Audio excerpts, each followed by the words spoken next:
This time it turned out better than before. Why do you?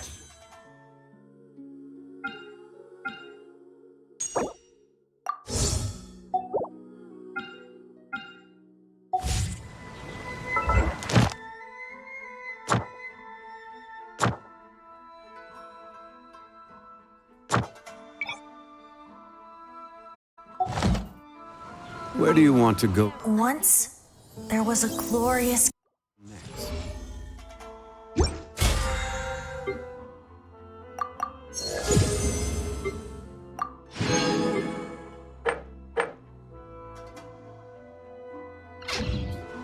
If you'd like to...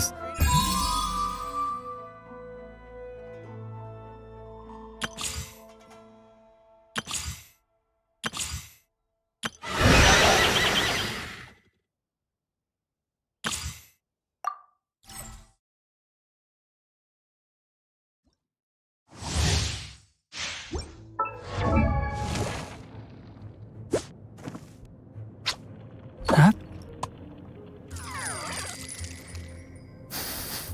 Huh?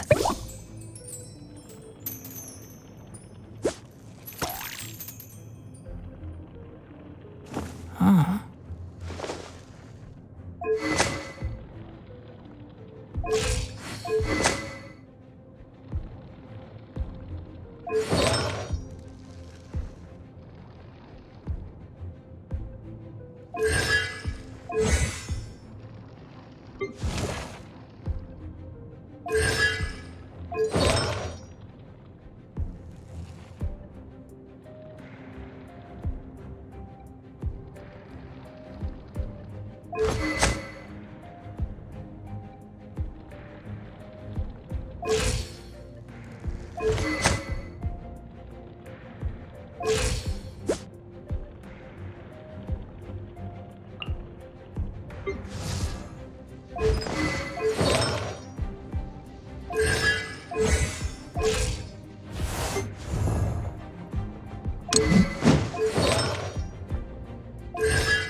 Keep up.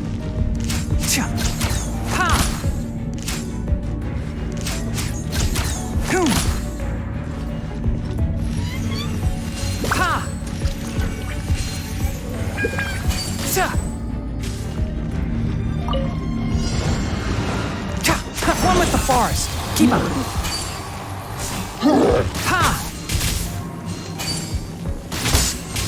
Boom. Ha.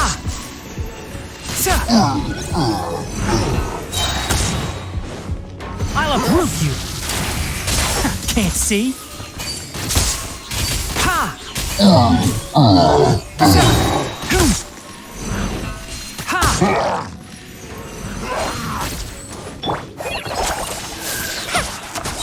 Just like we rehearsed. As a dutiful maid would. Steady as stone. You're in for a little...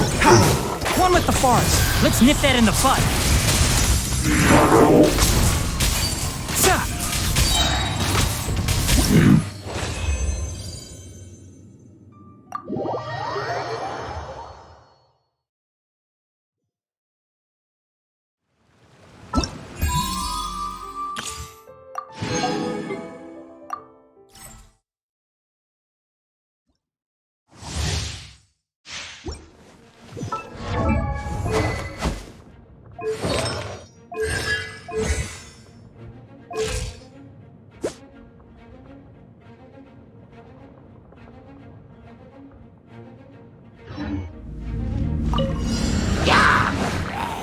Stabilize!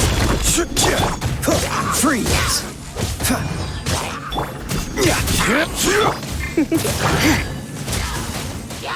Well, come a little closer. You're in for a little shock. Cool it! Oh, so sorry. Quake! I will have order!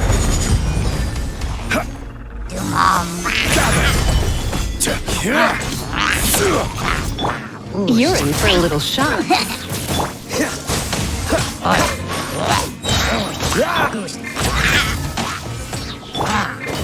Frostbite.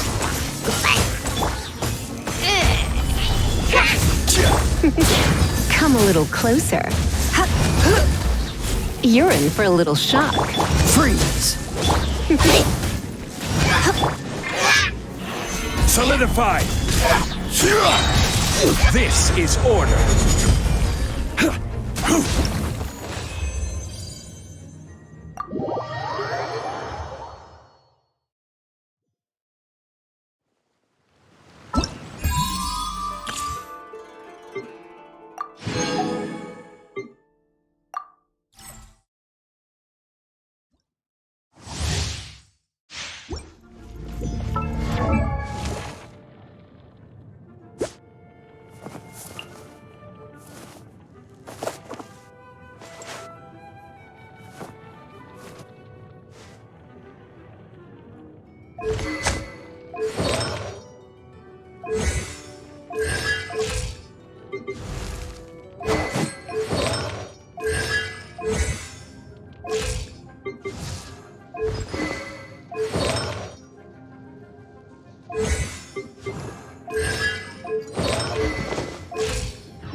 You're in for a little shock. Let the show begin.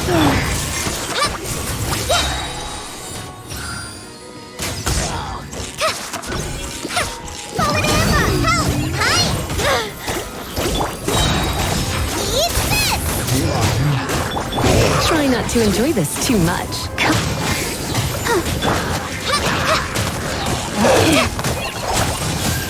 Just like we rehearsed. Nice and spicy.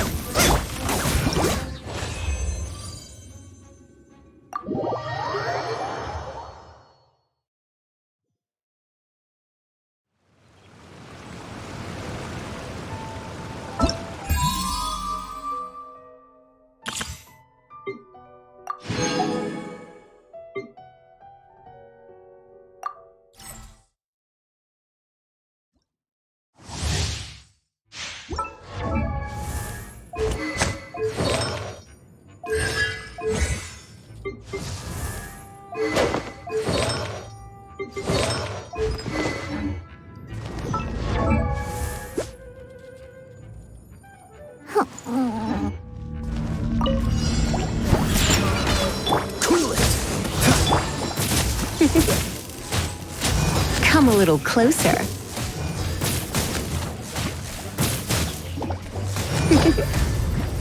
Blitz.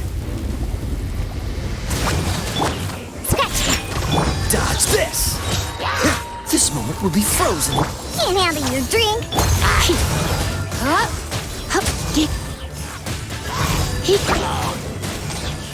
Come a little closer. You're in for a little shock. Come a little closer. Shaken and stirred. Freeze. You're in. Don't get frostbite. Dodge this. Surrender and be gentle. You're in for a little shock.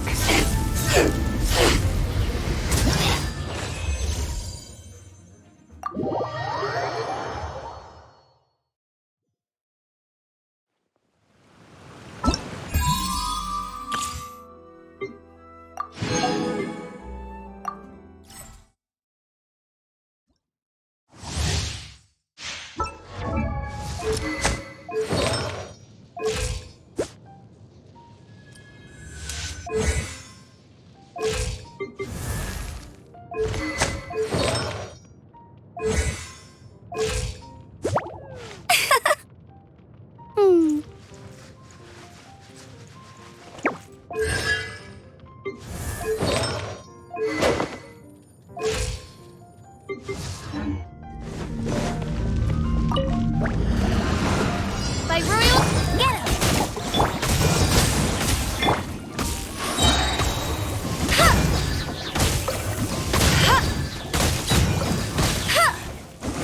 Oh, so sorry. No one escapes my...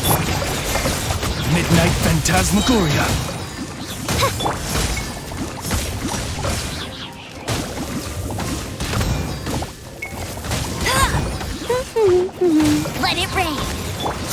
will be frozen in time.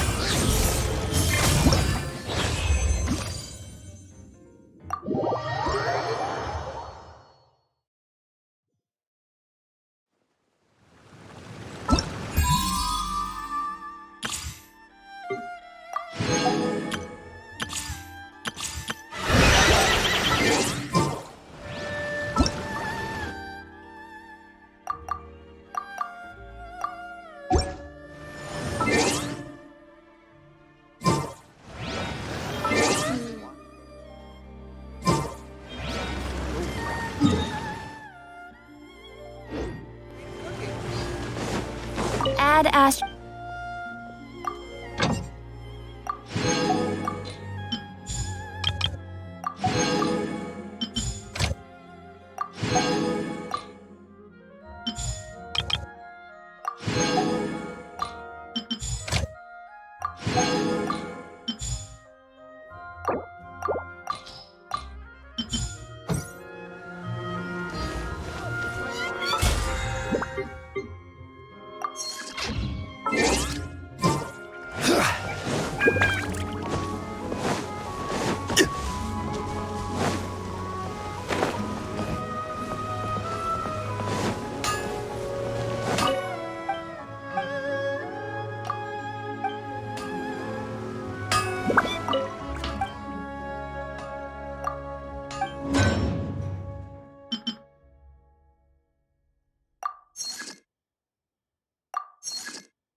Willpower.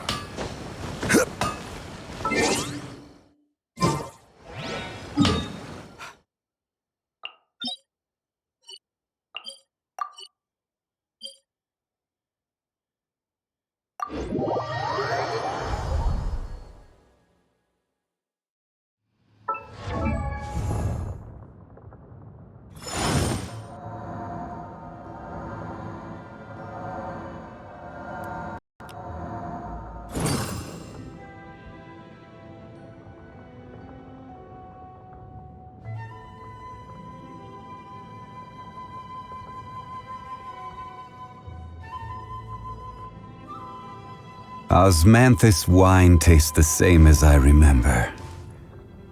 But where are those who share the memory?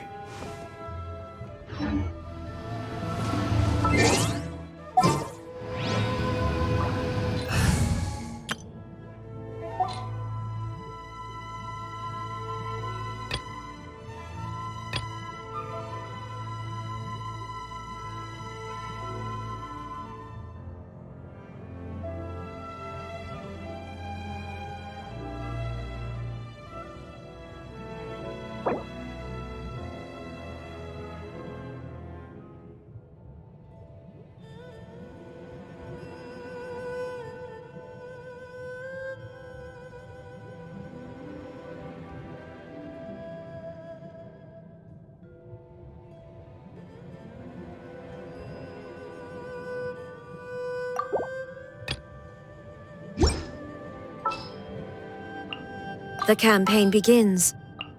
All right, let's head off. Gonna be epic.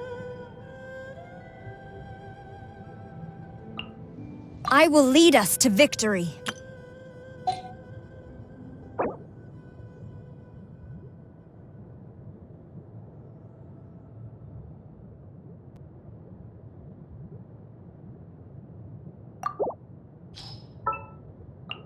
Let's go. May knowledge guide you. Some in-the-field research? What shall we do?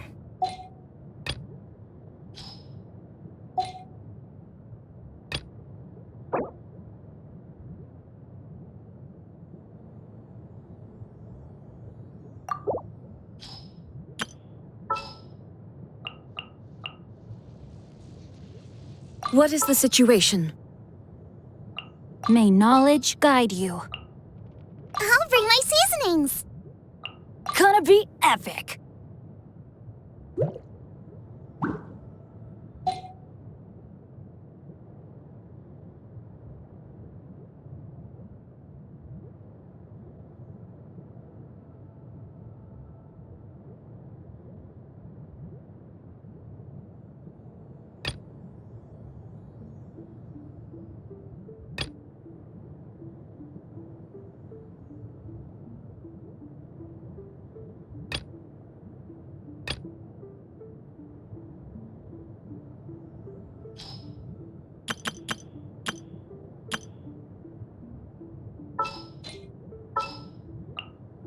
moment to compose myself.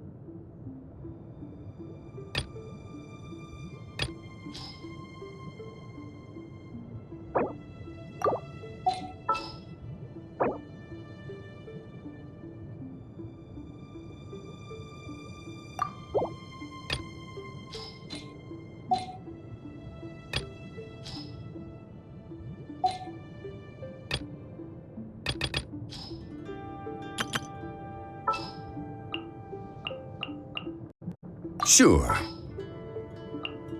This is destiny.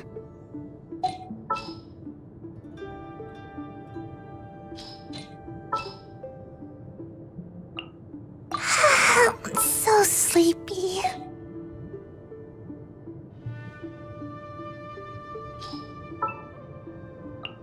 Some in-the-field research? Sounds good to me.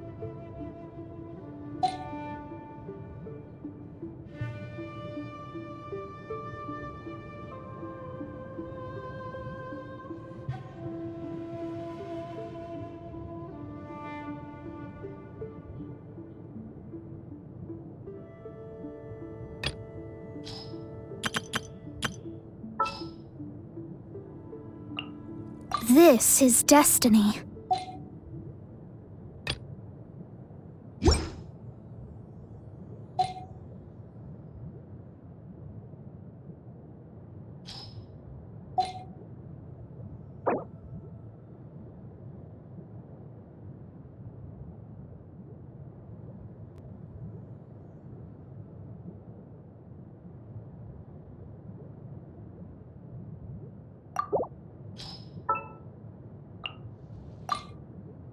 Something's come up?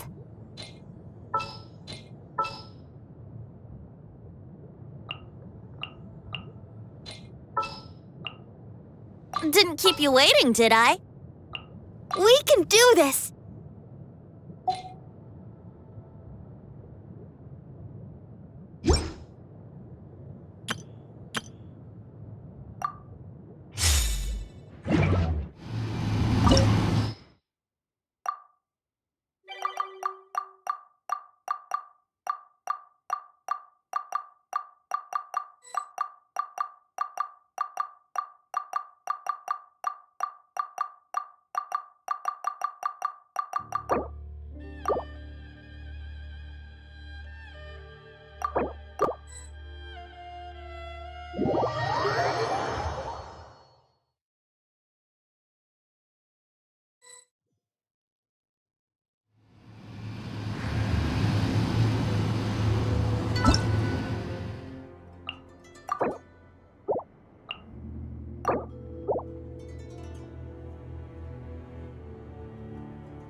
Freeze!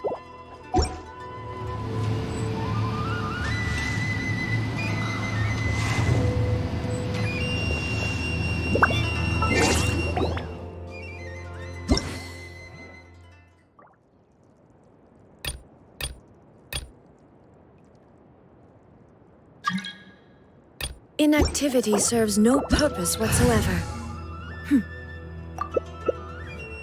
I didn't know you were such a slacker.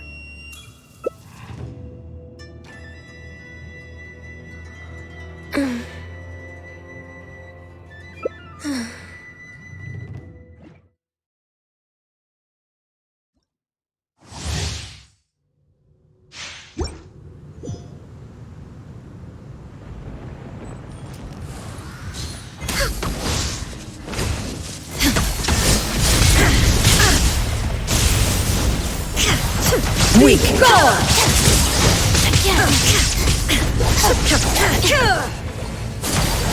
Attention shattered! Inazuma shattered! Out of my way! Lies sweeps the lands! Shattered! Whirling shine down!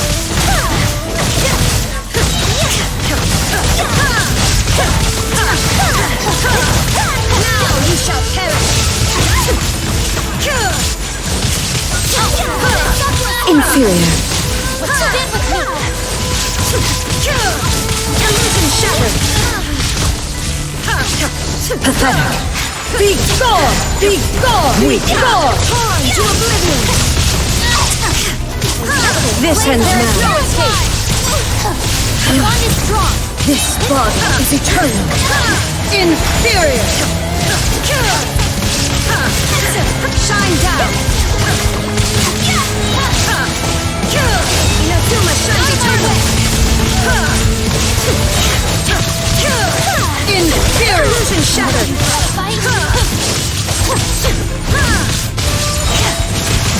There is no escape! Inferior! Get with me! Oh, now you shall perish! Witness The final calamity! Shine down!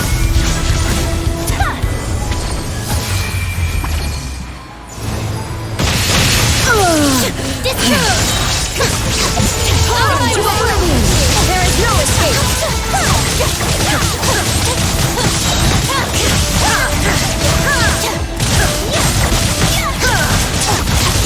Illusion shattered! The bond is strong! I'll settle this! only emptiness awaits.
You're trembling. Is it the cold or just cowardice? Clouds high. The birds... Oh, let's light it up! Now you shall perish!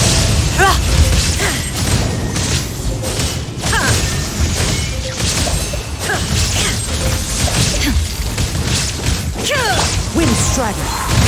I'm going in! Strike! Storm the front! Shine down! Ha!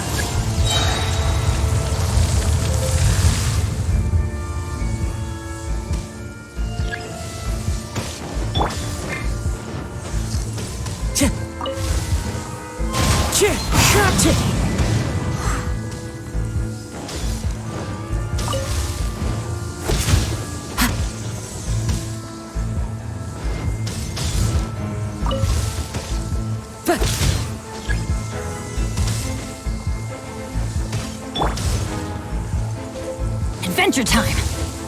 Let's light it up!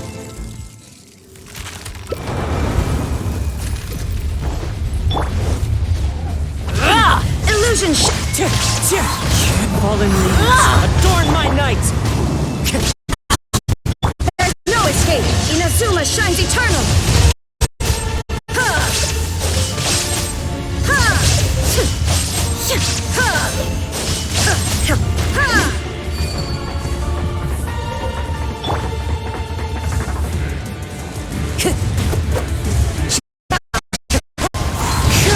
Everybody stand back! Yeah! Glory to the Shogun! Quiver! Down to oblivion! There is no escape!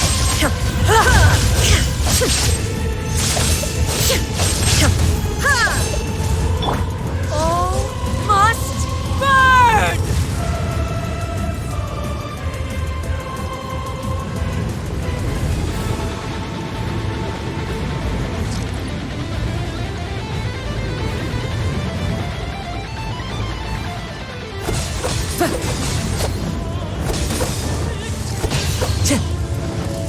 Illusion shattered!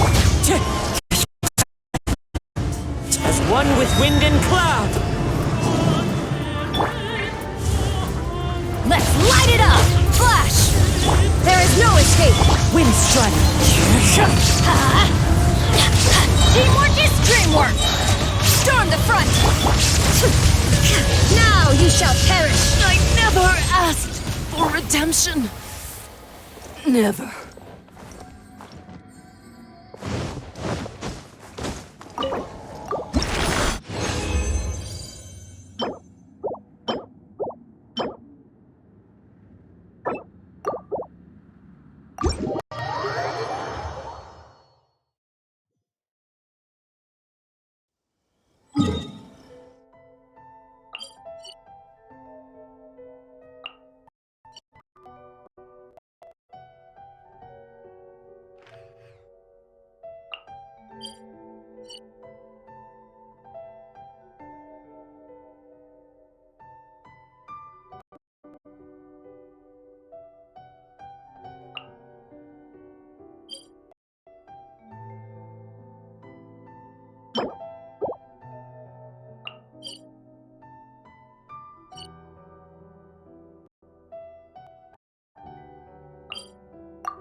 You dare overstep your mortal authority?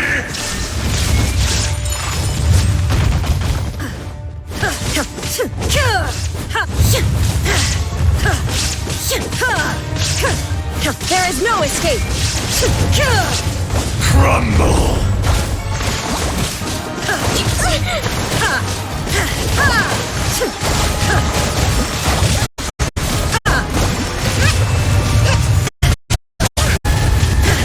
Covenant of the Deep!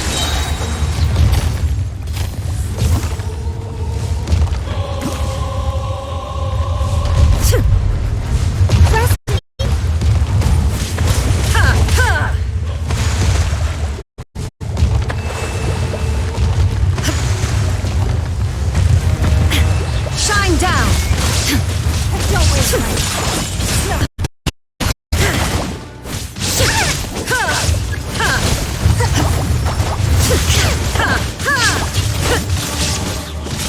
There is no atonement for 1,000-year pain! Insolent!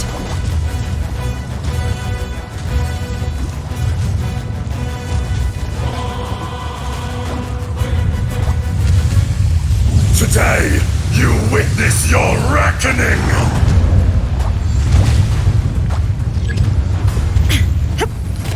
Illusion shattered! Inazuma shines eternal! Hold the limit!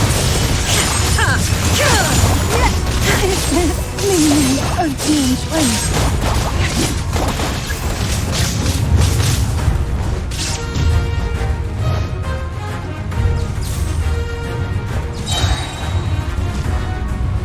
I have dishonored. Stand upon your tomb, though you know it not!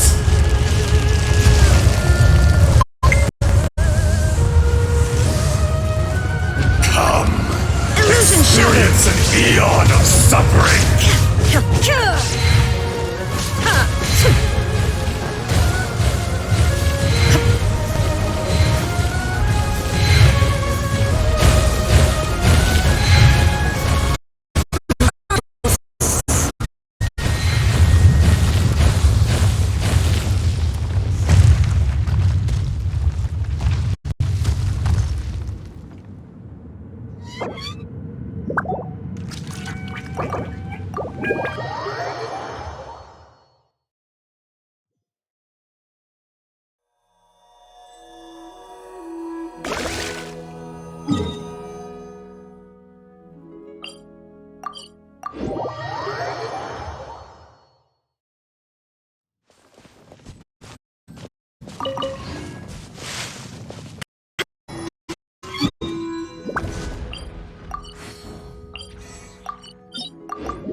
Even if an antique is priceless, the happiness it brings lasts for only the moment.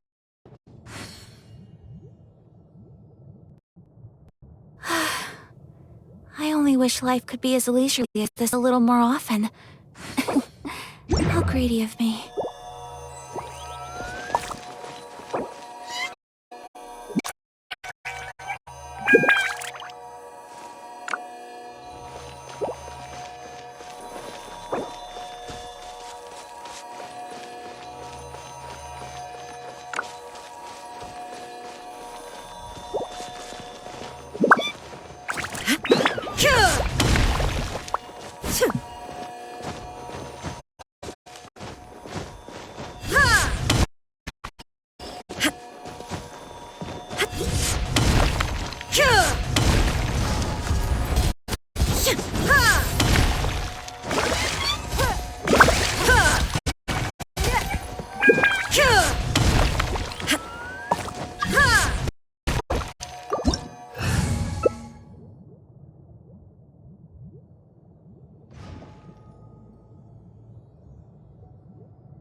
I wonder when I'll be as tall as my big sister. The world remains constant over the centuries, but human life is like the dew at dawn, or a bubble rising through water. Transitory.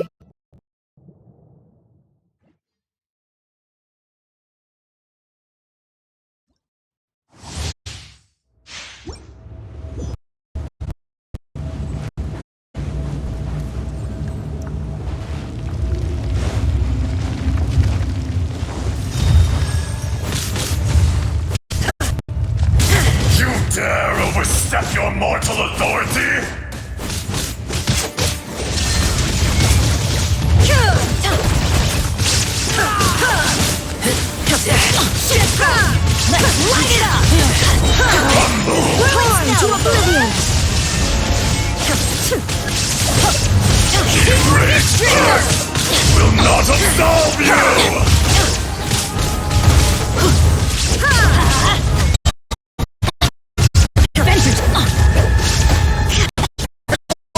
Light it up! Everybody stand back! Today, you witness your reckoning!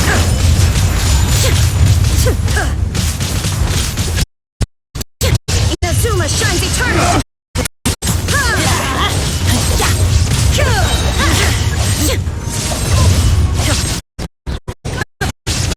Detached from the world.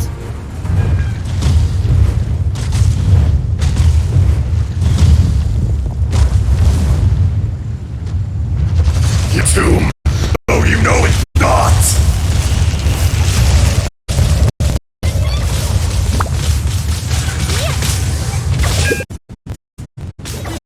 Come, experience an eon of suffering!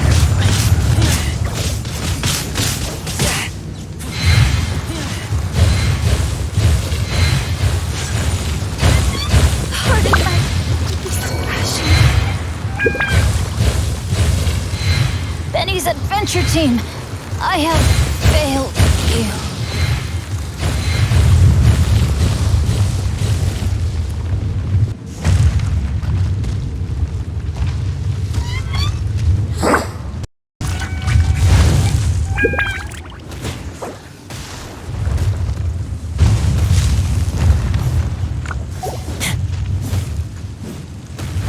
Back to the Earth!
Evil shall be dispersed.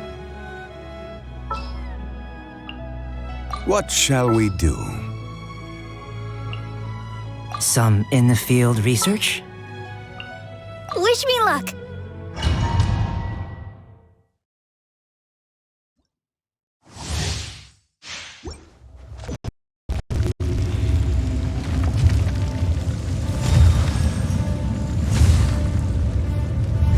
It is time, Morax! Settle this now!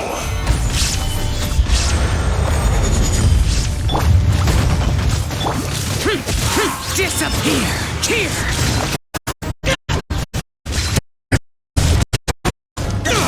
Worthless!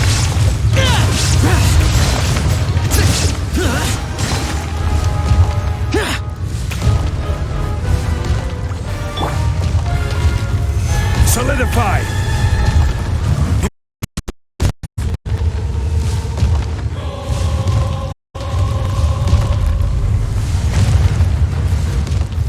Gather! Enraged Earth will not absolve you!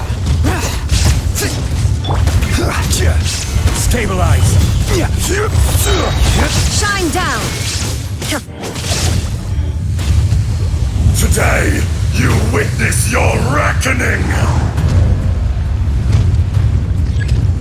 Illusion shattered! Order guide you!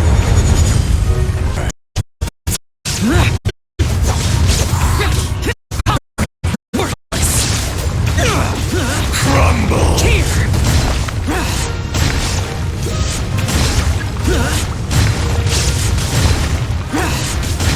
Worthless! There is no atonement for pain!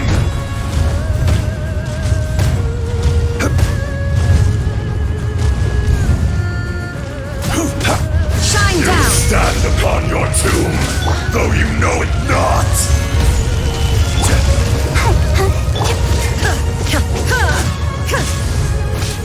Illusion shattered! Experience an eon of suffering! Torn to oblivion!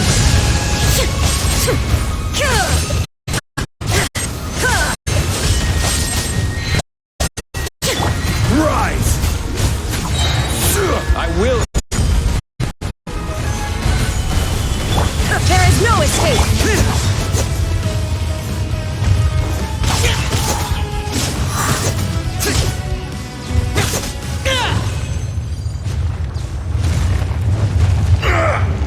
More axe!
Coming to be! Burst forth! Check this out!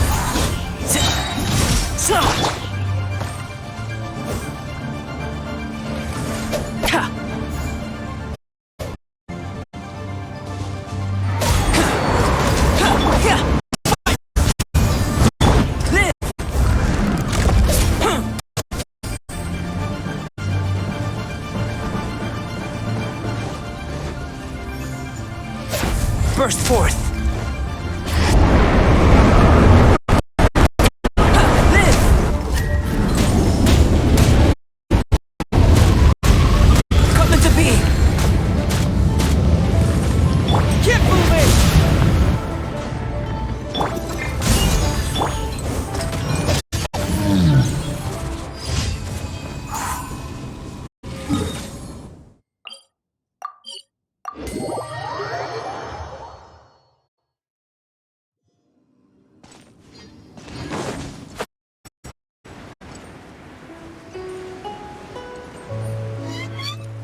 Witness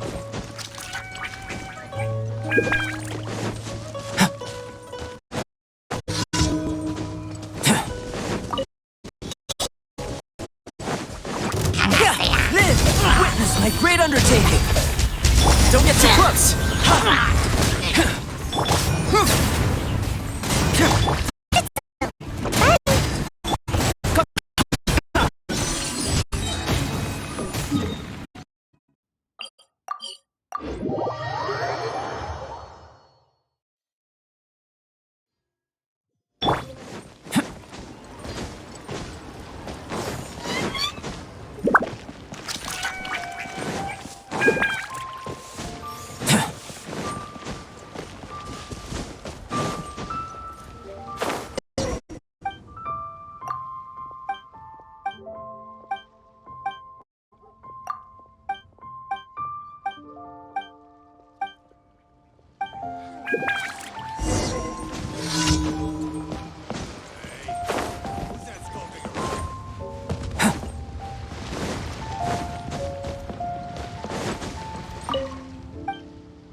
As I gaze.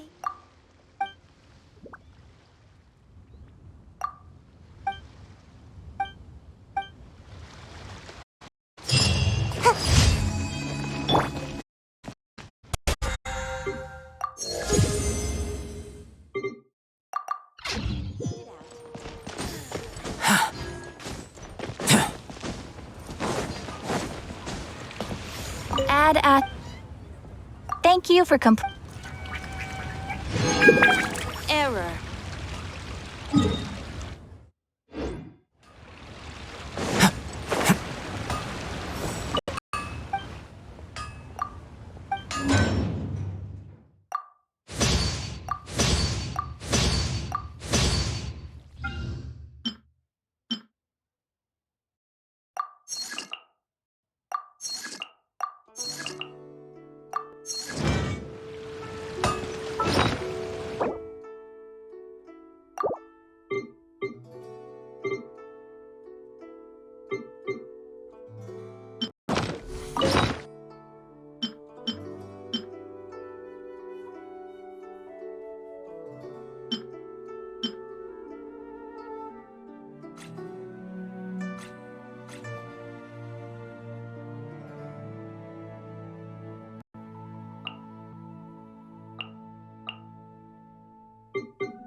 Burst forth!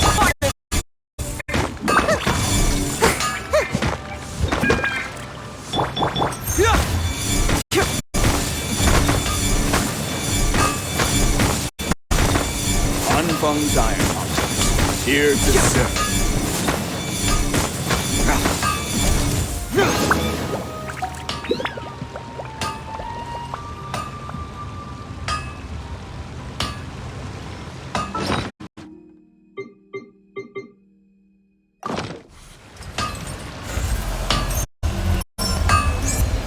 Bring it on!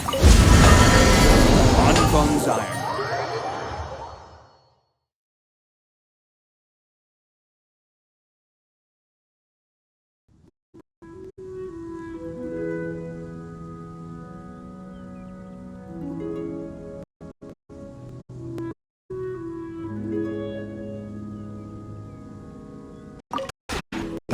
Realm.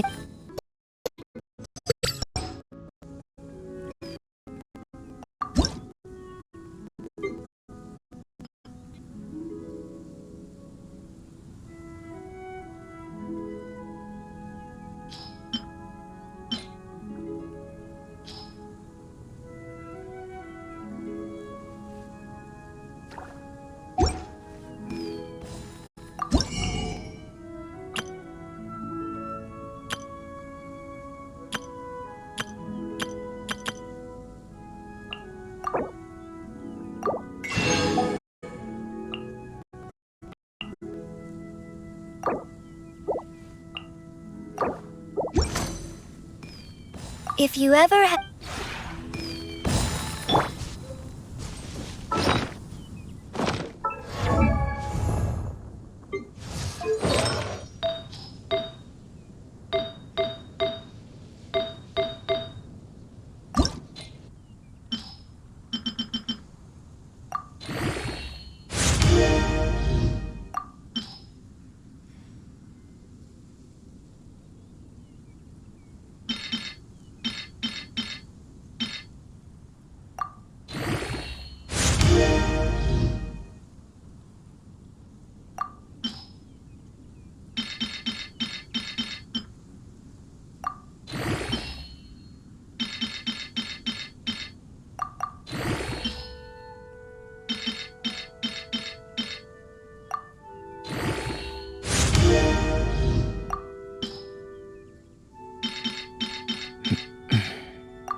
Follow the wind.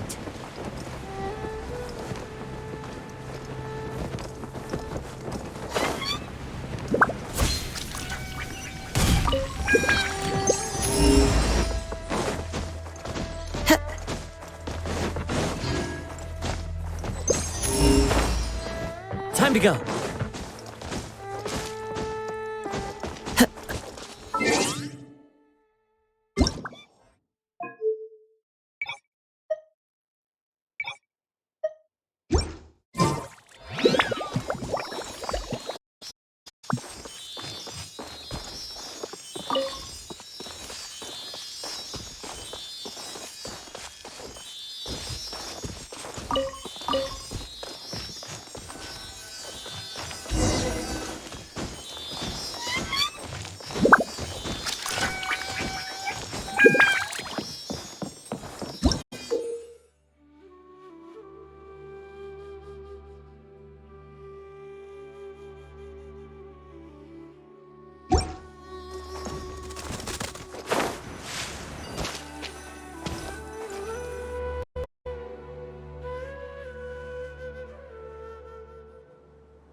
To Sumeru, our next objective should be to head to Sumeru City and find a way to meet with Lesser Lord Kusanali. And speaking of Lesser Lord Kusanali, if you haven't heard too much about her, she doesn't seem to be the same deity who abducted your brother. But even so, people call Sumeru the Nation of Wisdom, you know. If we can get a chance to meet the God of Wisdom, maybe she can give us some useful information. But, Paimon doesn't know the way to Sumeru City. Maybe we can climb up to that spot with the statue of the Seven on it. That'll give us a way better view of things. Even if we can't see exactly where it is, at least we'll be able to check for some smaller settlements nearby. Wait a second. Look! There's someone up ahead! Perfect timing! thing. Now we can just ask for directions rather than wander around like lost adventurers. Hey there! From around here and see lost. We'd like to ask for some directions. Huh? Did they not hear Paimon? Hey! You over there! Could you give us some directions? Huh?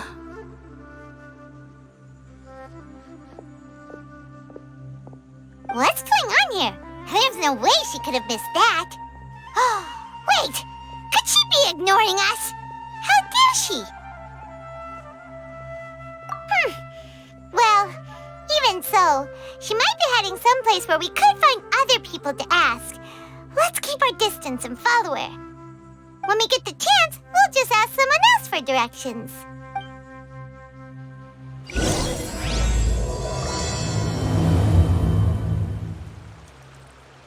Come on, let's follow her. Just keep quiet. Make sure she doesn't notice us.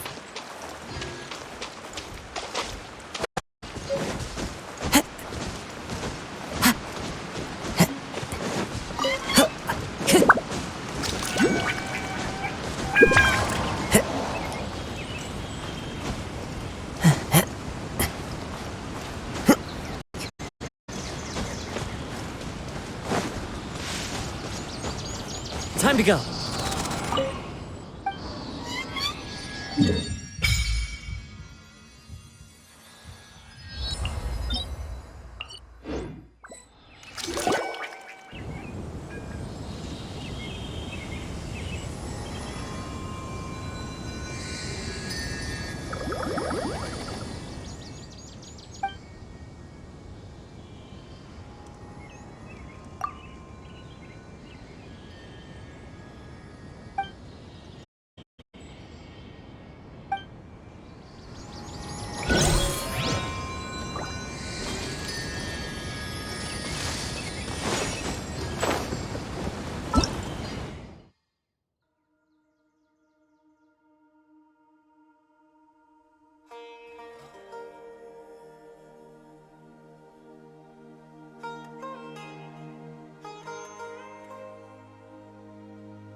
There's still a long...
A village or something. It looks like that's not the case. Look, she's sitting over there. Wait, she couldn't possibly be living here, could she? What should we do now? Do we try asking her for directions again? All right then. It's not like we have anyone else we can ask. Even if she's not very friendly, we just need her to point us in the right direction. That's all. Oh. What a lovely smell. It's coming from that sensor over there. This is a good place to go home, but at least it smells nice. Maybe living here wouldn't be too bad after all. Huh? What's the matter? You don't look too good. What? Is the smell making you feel sick? Strange. Paimon doesn't feel anything.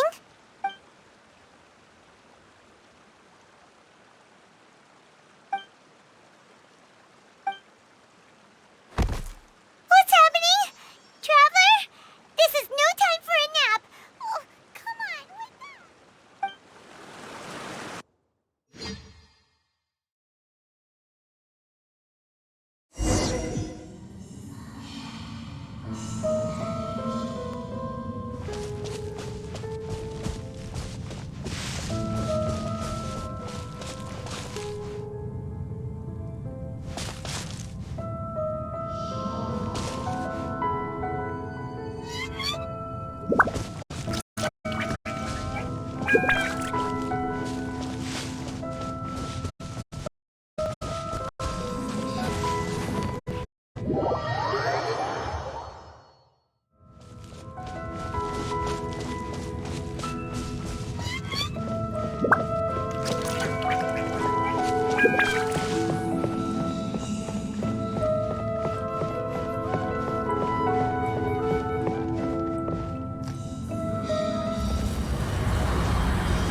Are you sure it's not serious? The Traveler's been out for a long time now. Yes, you can relax. Believe me, Master is extremely knowledgeable. If he says that she's going to be alright, then there's absolutely nothing to worry about. Oh, are you awake now? Oh, thank goodness! Traveler, you're finally awake! Well, we're at... Good question. Where are we? Paimon was in such a panic when you passed out that she even forgot to ask what place this is. This is Gandharvaville. It was originally built by scholars from Sumeru as a place to rest in the rainforest. Now it's mainly used by the forest rangers as a base of operations. My name is Kale, Forest Ranger. My master and I found you passed out during our patrol, so we brought... Oh, no things are necessary. I didn't do anything really. By the way, how are you feeling now? Any discomfort? Oh, that's Master's herbal medicine you're tasting. He gave you some while you were unconscious. Before I forget, Master mentioned you should take more medicine while...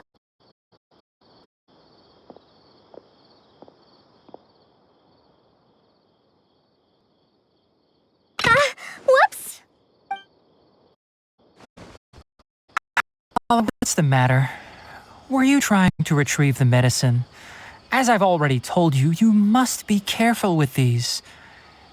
All right, I'll get it for you once I'm finished here. Sorry, Master. Now, the guide to Avidya Forest's edible fungi is clearly posted on our bulletin board. But if Farbode forgets which mushrooms to avoid one more time, I'll have no choice but to leave the guide somewhere a little more visible. On his forehead so others can be careful. Right? This is the second time he's come down with food poisoning this month. I'll be sure to give him a good talking to. Yes, please do. If, on the off chance, Farbode simply enjoys having little imaginary fairies for his, then we'll just let him be. Next time he requires any of our medicine, be sure to charge him accordingly.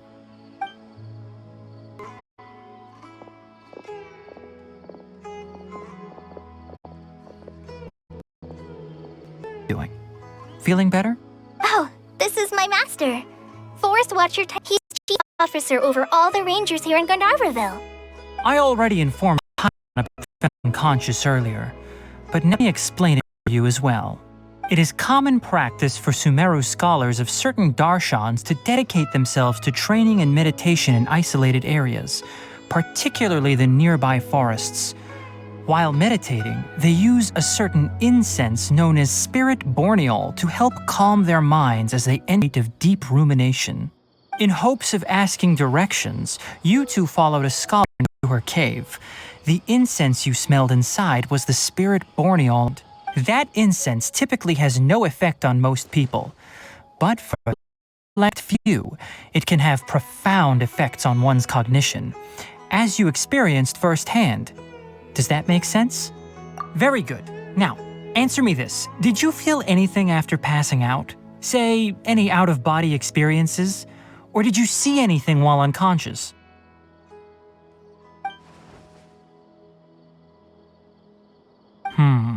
Kale, let the others know to stop bringing their patrol logs here for now. Huh? Why? Because these two will be staying here for the next few days. They can have my room and I'll bunk with Amir. Now get a move on and be sure to do as I've said. Yes, Master Tainari.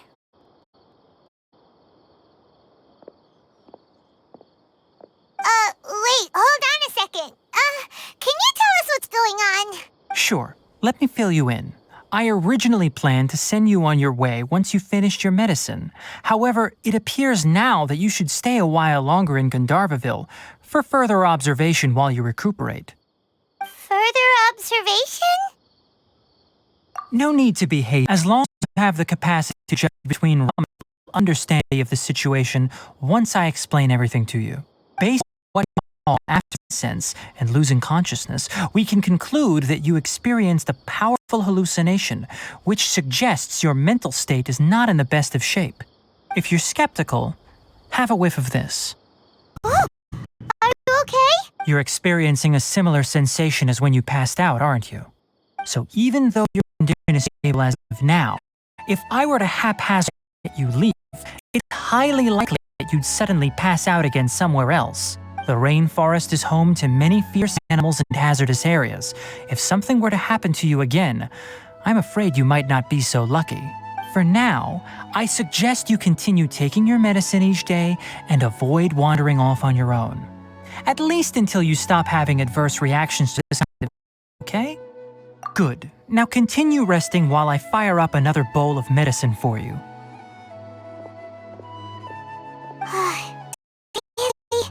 Just arrived in Sumeru and we're already having problems.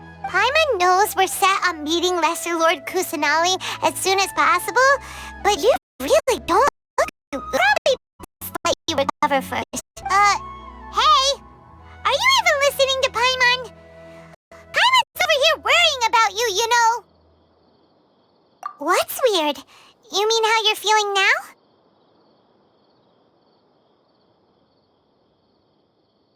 You mean the vision of tree roots and red skies you saw? But if those weren't hallucinations, what could they be?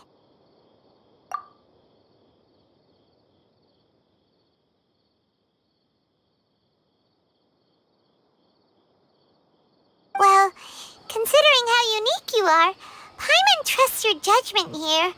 But why didn't you say anything about it to Tainari? If he misjudged your condition, then there's a chance you could get worse, right? Huh? Tainari already knows that what you saw weren't but if that's the case, why would he try to hide that from us? Oh, Paimon gets it now. That explains why you were so quiet earlier. Well, that settles it then. We'll stay here to rest up and figure out what's going on with your hallucinations. But it seems like asking Tainari might not be an option anymore. What do you think we should do? Good idea. Kale's pretty friendly. We can ask her tomorrow about what she knows regarding the Dendro Archon and customs in Sumeru. Rise and shine! Come on, it's time to go find Kale!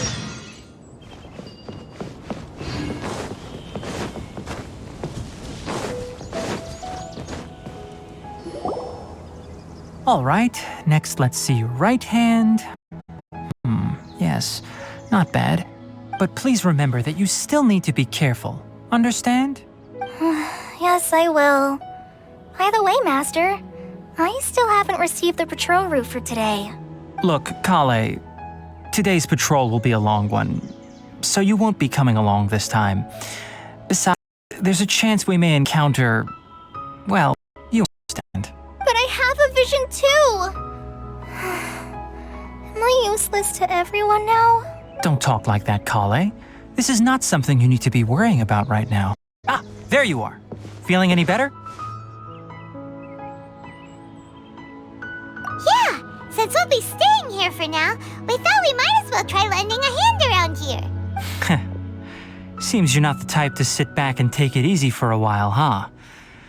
In that case, perhaps Kale could take you two for a patrol south of Gandharvaville for the day. And if you're feeling up to it, you can be responsible for cleaning the Statue of the Seven. Tighnari, we're ready to head out. Roger, I'll be right there. All right, we'll be heading into the forest now. I'll leave any further details to Kale. Yes, you can count on me.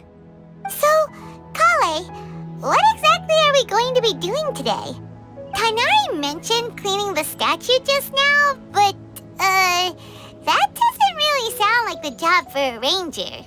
Well, a forest ranger's responsibilities can be pretty diverse. They handle a variety of tasks, like checking the condition of outlying, maintaining forest facilities, standards are met, and providing assistance to travelers and locals. As for Master, well, he has to handle more dangerous areas of the rainforest. Today we can perform routine checks on the pathway lamps as we make our way to the Statue of the Seven. Paimon, traveler, this way! In the meantime, you two keep an eye out for anything unusual.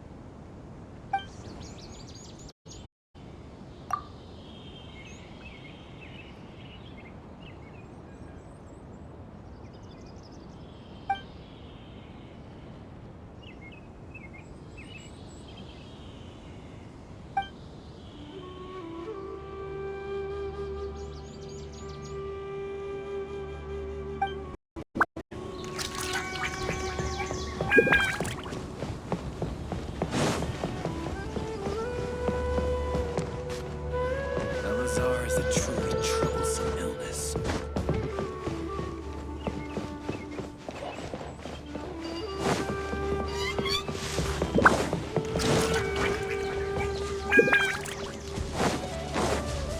Nothing wrong with these two lamps.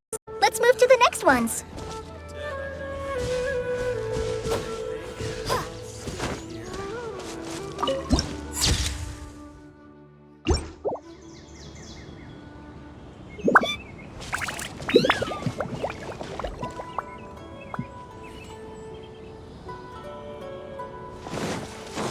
Oh, this lamp seems to be getting a little wobbly. Make a note of it.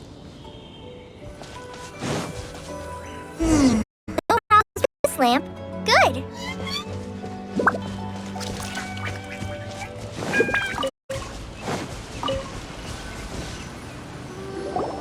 The Statue of the Seven is up on top of that large rock formation. You must have seen it when you came down this road before. It's pretty high up there, isn't it? Don't worry. If you're afraid you can't make it up there, I'm sure Master wouldn't mind if you don't clean the statue. Oh? I guess I'll leave it up to you then. There's not much footing once you reach the statue, so be careful up there. Paimon will fly up with you and help you with those hard-to-reach areas. By the way, Kale, do you know anything about the Dendro Archon?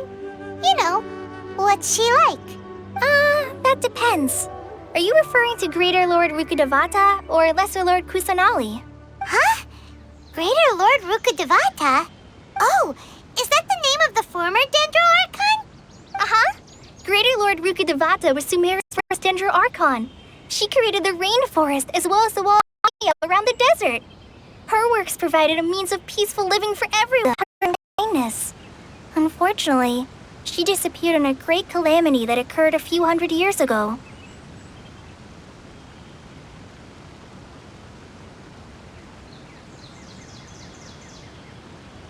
According to what Masters told me, the sages later found the newly born Dendro Archon and whisked her back to Sumeru.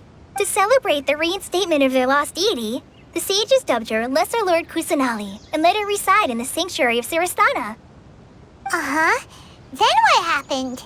Well, and then... I'm not too sure what happened, to be honest. Huh? You're not too sure? But aren't you from Sumeru? Yeah, I'm from Sumeru. But... Maybe it's difficult to discuss this topic with strangers. If that's the case, then don't worry, we understand. No, it's not that. I'm not trying to hide something from you.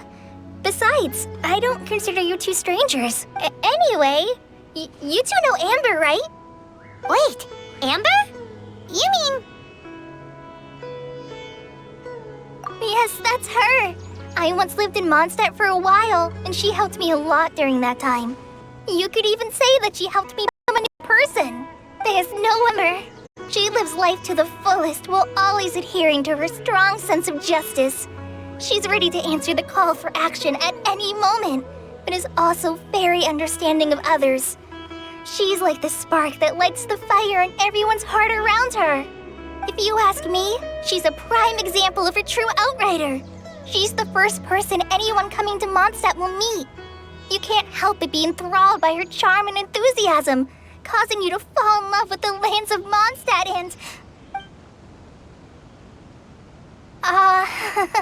sorry.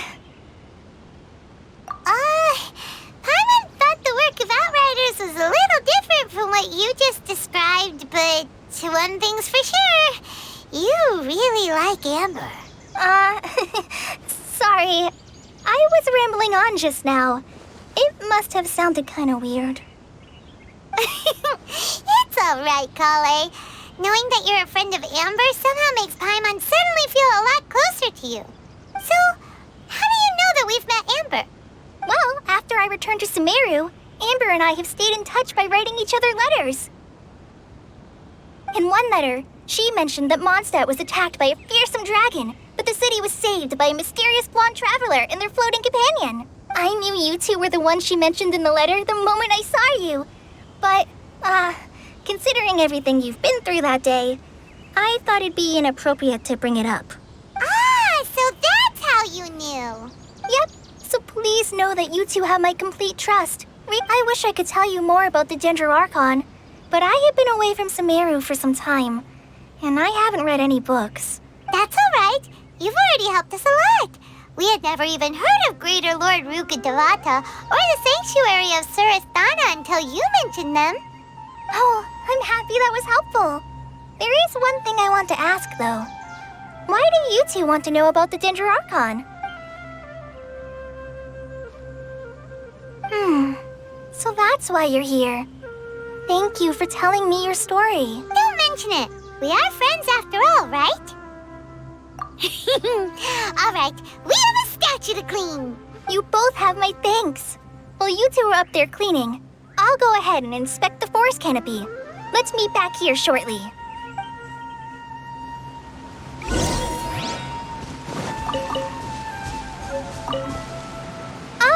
I'm not a very good climber, so I'll just let you handle the statue. I'll go check the facilities up ahead. By the way, once we're done with our work here, would you like to chat some more?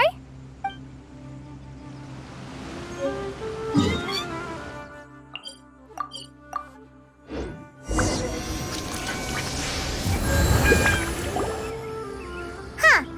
Now that Paimon looks at it, the deity that's carved on the statue is kinda small. Do you think she's supposed to be Greater Lord Rukkhadevata or Lesser Lord Kusanali?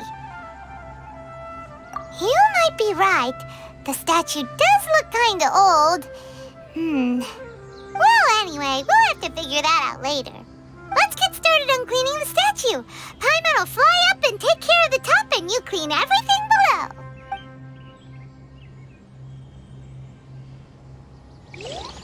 Nice work! That's one clean statue. Let's head down and meet up with Kale.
Tired after all that climbing. Let's take a little break. I brought some fruit and water for us. Yay, food! What kind of goodies did you bring? Hey, don't be a party pooper. It's not like Kale is a stranger or anything. Besides, the best way to compliment a chef is to show passion for their food. Xiangling taught Paimon that. I prepared a nice portable dish that forest rangers like to eat called pita pockets. I hope you'll like them. Whoops! Ah, no! You dropped it on the ground! Not to worry. I wrapped a few layers of oiled paper around each pita. They should be fine. Oh, Paimon nearly had a heart attack there. Those pitas are amazing! You're quite the cook, Kale. Thank goodness you wrapped them in paper. Paimon wouldn't have been able to sleep at night knowing something so tasty had been wasted. You really know how to compliment the chef, Paimon. Since you liked it so much, I'll be sure to give you a copy of the recipe sometime. I'll even include all my personal cooking pointers, so you'll be making your own pita pockets in no time. Yay! Thanks, Kale! It's hard to believe someone as diligent as you could have clumsy moments, too. Oh, I guess it happens from time to time. So, Kale, don't you think that Tighnari's a little too strict with you? He won't let you touch anything without his permission. Paimon knocks stuff over all the time flying around the Traveler, but she's never said anything. Everyone has their clumsy moments. No, you've got the wrong idea about Master. Sure, he may seem a bit harsh at first, but with some time, you'll see that he's actually very kind-hearted. I've heard the veteran rangers say that Master is from some ancient and mysterious race that is known for their cunning wit and reclusive nature. Oh, by the way, you've heard of the Academia, right? Well, there's a group called,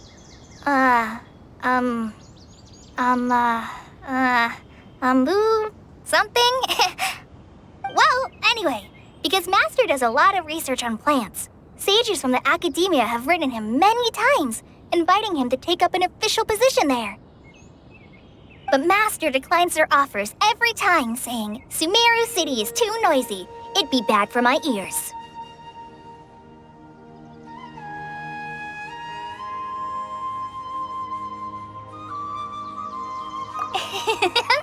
I know, right? They've always wanted to pet them, too. Anyway, Master could have easily left the rainforest to take up a position at the Academia, but he chose to stay here instead as a forest watcher, helping the locals every day and passing on his knowledge to trainees. In fact, Master's the one who taught me how to make pita pockets. Really? Paimon would have never guessed that. Oh, speaking of Tighnari, he was the one who took care of you after finding you passed out yesterday. He even carried you all the way here. Paimon's still kinda upset, though. He kept scolding Paimon the entire way here. Oh no, I'm sorry. Master might have been overreacting a little. But, it's mostly because Paimon wouldn't stop yelling, "Why, oh why? Is she going to die?" It probably started to get under Master's skin after a while. Hey! Don't laugh! Paimon was genuinely concerned about you.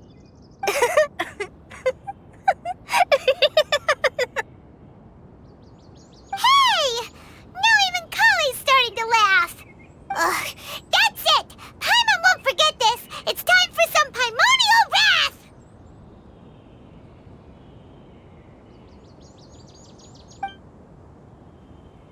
No! Don't touch me!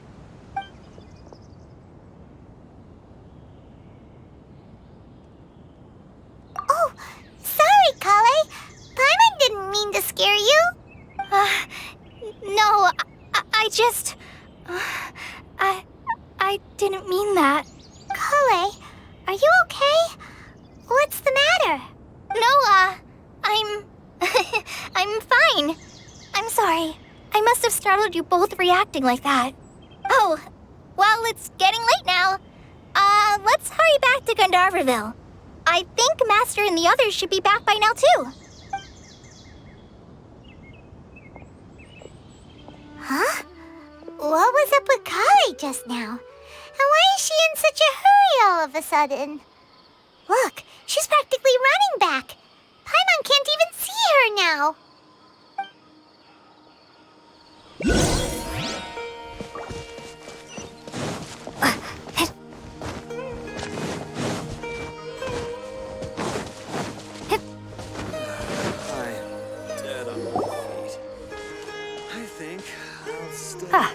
Traveler, you've returned. Yep, we're back. Have you seen Kale by any chance? Oh, Kale? Yes, I saw her go into her room just a moment ago. Oh, okay. Guess we'll just have to wait and talk to her tomorrow then.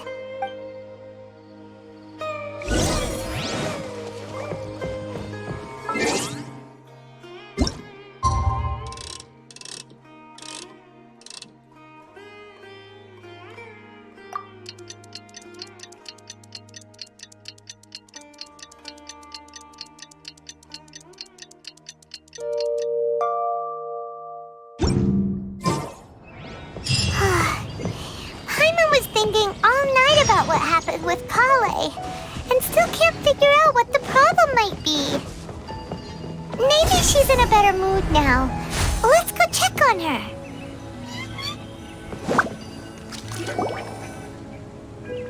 Ah, it's you two. I was just about to go look for you. Huh? Tighnari? What are you doing here? Where's Kale? I came to check on Kale's condition. To put it simply, she's not well. You mean she's sick? How could she be... Oh, wait a minute. Could it be because of what Paimon did yesterday? No need to worry. Something as small as you could never harm her. This sickness is something that Kale has been dealing with for some time. Kale has been more excited than usual since you two arrived. A little too much so, to be honest. She hasn't remembered to take care of herself. I suppose it's understandable, though. She hasn't been around anyone she considered a friend for some time now. It must have been refreshing for her to have you two here. So, Tighnari, what's really wrong with Kale? Let's take this conversation elsewhere. Kale just fell asleep after taking her medicine. She needs some peace and quiet.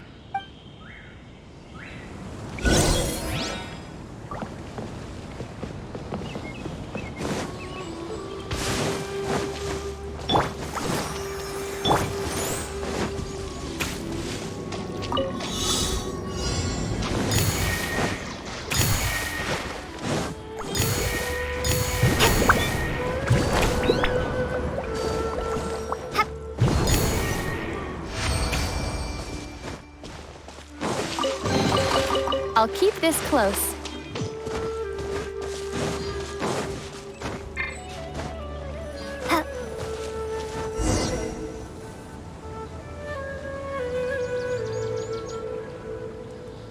All right, let's continue our conversation here, shall we? To be honest, I hadn't realized that you're that honorary knight from Mondstadt until Kale told me just now. I've also heard all about your deeds in Liyue and Inazuma. So, just to clarify, what I'm about to tell you about Kale is not because of who you are or your past feats. Instead, I am going to tell you because, well, because Kale asked me to. And honestly speaking, I was against Kale revealing her past to you. But she insisted, saying you two treated her with sincerity and as a friend. So now she wishes to reciprocate the gesture. So, Tighnari, what exactly is wrong with Kale? You said this is something she's been dealing with for some time. Just how serious is it? Right. Ever since she was a child, she's been afflicted with a disease called Elazar. Elazar? Yes, it's a disease unique to the lands of Sumeru. It is characterized by dark and hardened scales that form on the body. At first, the afflicted may only feel mild numbness on the affected area of the skin. However, as the disease progresses, one may begin feeling fatigued and even experience peripheral paresthesia.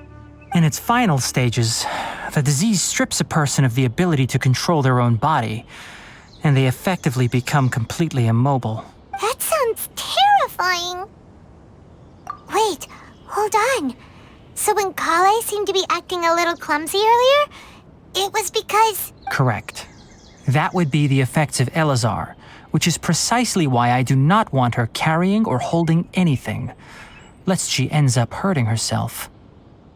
With appropriate treatment, the disease can be effectively controlled before it progresses to a more serious stage. However, there is unfortunately still no true cure for Elazar. Nevertheless, Kale's mother still hoped that there was something out there. She handed Kale over to an organization known as the Fatui after one of their members lied and said they had a cure. What? The Fatui? Ah, it appears you are already familiar with them. That'll save me some explanation. Anyway, the person who eventually rescued Kale and brought her to me for care said that she had been given to a harbinger known as the Doctor. I have no idea how this doctor managed to do it, but her case of Elazar was completely stable for all the years that Kale was with them.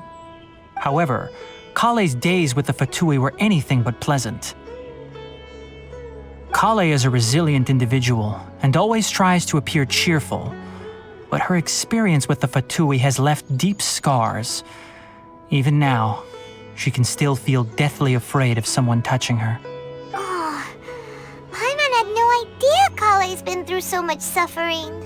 Oh, by the way, Paimon, Kale wanted me to tell you that she's sorry for scaring you yesterday. She also wanted both of you to know that she's sorry for hiding her illness. She doesn't need to apologize. None of this is her fault at all. Well said. I hope you'll get a chance to tell her that in person the next time you see her. Kale once thought that it would be impossible for her to have any real friendships. I trust that you two will never let my trainee experience such emotional pain again. Don't worry, Tighnari. We'll take good care of her. Well, it's not too serious at this point. She overexerted herself the last couple of days, which is what led to her breakdown this time. As long as she has taken her medicine and gets plenty of rest, she should get better. Though, I must admit that Kale's condition was much more stable when she first arrived here in Gandharvaville. She was interested in the work of the Forest Rangers the moment she saw us. I could see that she was serious about learning, so I felt compelled to ask her to join us. Her stamina has gotten much worse recently.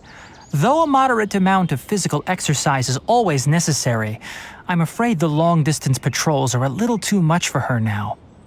All right, now that I've told you about Kale's past, I think I'll head into the rainforest to find some ingredients needed for her medicine. I'll see you two later.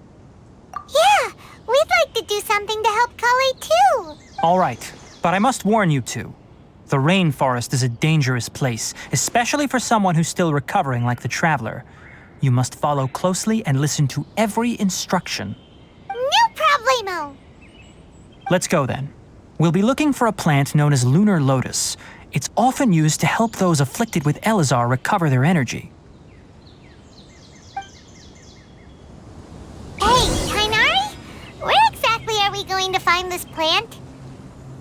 Lunar lotus can be found all over the rainforest, but it often grows right here around Gandharvaville.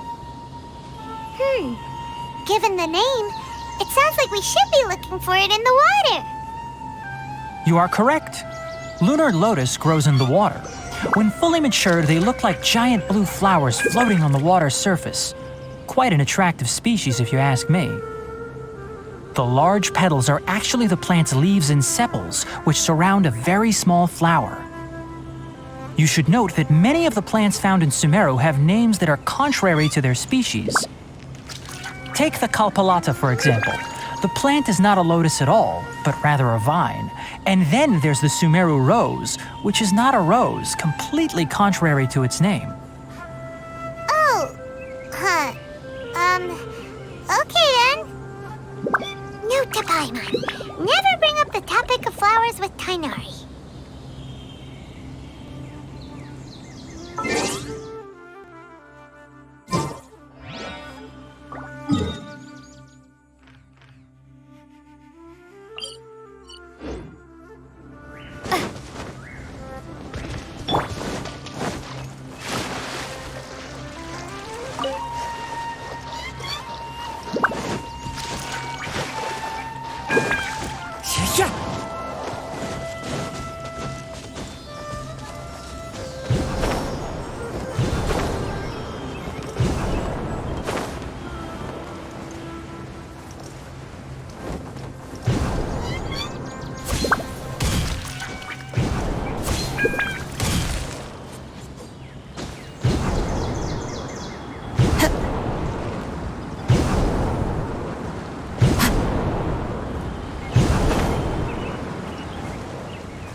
Once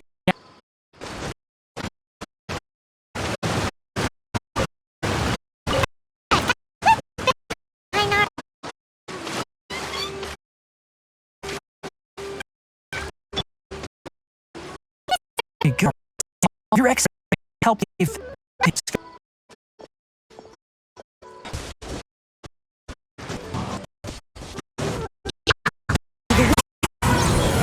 I'll protect us.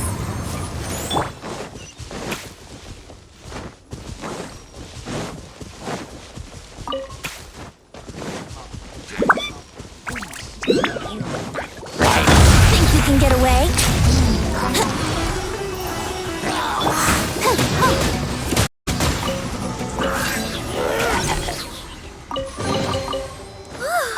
Look at it sparkle.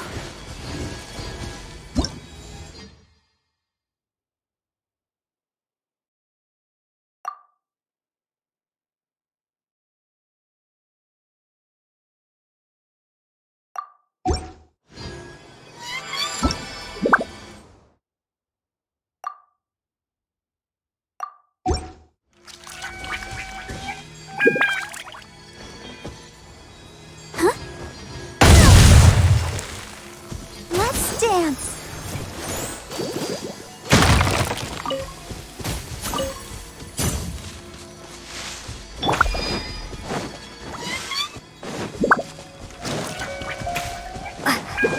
Scatter!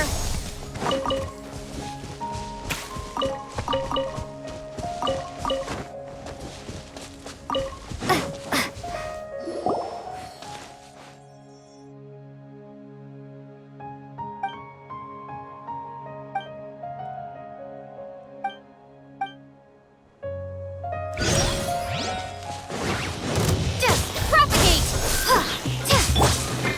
The wind knows me. Brace yourself. Yeah!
Tighnari, thank goodness we found you here. We were just about to head back and find you at Gandharvaville. What's going on? We just discovered a withering zone. The Withering is back? But the patrol route you were on should have been already clear just a week ago. It reappeared so quickly. Can you tell me the exact location? It's up ahead, deep in the river valley. It's appeared in a spot that blocks nearly the entire narrow part of the valley area, so we decided to come find you as quickly as possible. And the radius of the contamination? Sorry, I couldn't get a clear enough view to tell. No one in our patrol team had a vision, and it appeared to still be spreading. So we didn't risk getting any closer. Okay, I understand. You made the right decision. I'll go deal with it right away. In the meantime, please guide these two back to Gandharvaville. Wait, Tighnari, why don't you let us help you? You two have only just arrived in Sumeru, your these lands. There's a unique type of anomaly that occurs in the Sumeru rainforest. It's called the Withering. The affected areas not only cause nearby vegetation to wither, but it's also lethal to wildlife and even people. If you don't carry a vision, then you should think twice before approaching such places. Yes, Amir is absolutely right. I wasn't kidding when I said the rainforest is a dangerous place. As Amir said, only someone with a vision, that is, the power to manipulate elements, will be able to resist the Withering's corrosive effects for a time. That's right. If any of the forest rangers without a vision come across a withering zone, we first make a record of the location and then have a ranger with the proper abilities deal with it, like Tighnari here. Only someone with a vision can venture within a withering zone and find a way to deal with it. But you don't seem to carry a vision. Don't worry, she may not have a vision, but she's a real pro at using the power of the elements. It seems the rumors about you are true. In that case, all right, you two may accompany me. We typically only teach visitors how to identify the Withering as they're about to leave Gandharvaville. We'll make an exception today and show you what it looks like up close.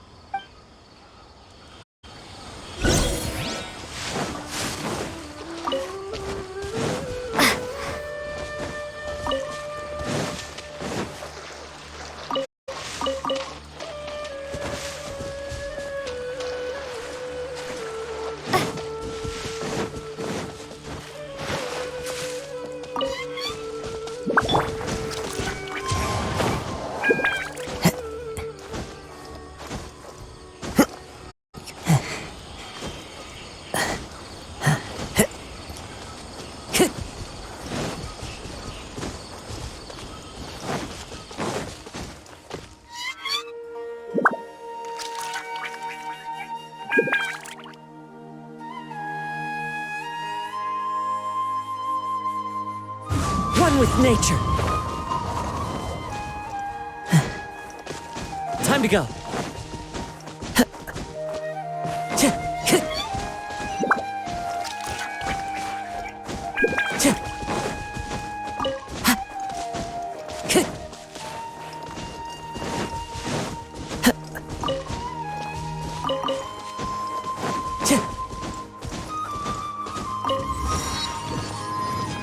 Time to go.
Time to go.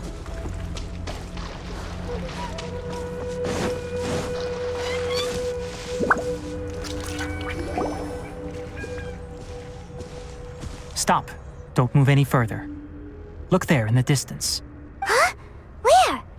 Oh, look! Those plants have withered! That whole area is kinda gloomy. Even the air looks like it's filled with ash. Oh, Paimon doesn't like the look of this. That is the Withering. All right, Traveler. We're going to have to enter that Withering zone. Once inside, we'll need to look for what we call tumors of the Withering. If we eliminate those, then the area will be saved. Thank you, but I must warn you. Don't push yourself. This is your first time handling this sort of thing, after all. Even with elemental powers, once you step inside the Withering zone, you may experience extreme discomfort. If at any point it becomes too much, return outside the zone and take a breather. It could become a matter of life and death. You ready then? Let's go.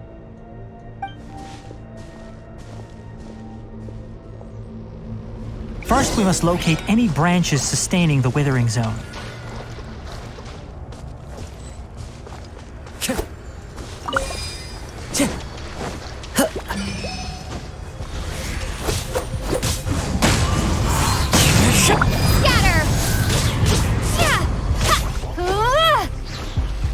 Time for takeoff.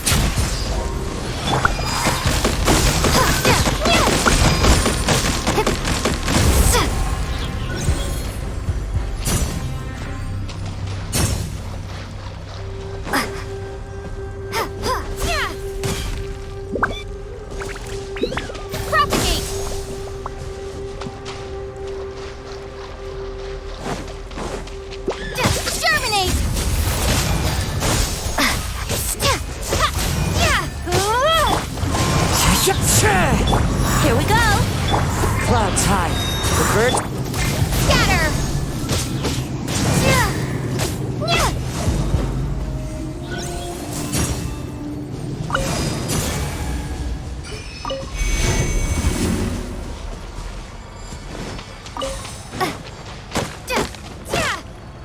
Propagate!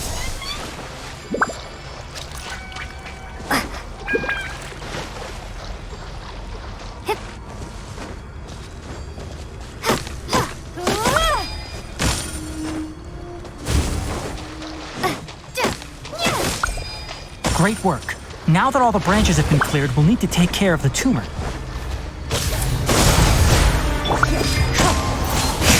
Brace yourself.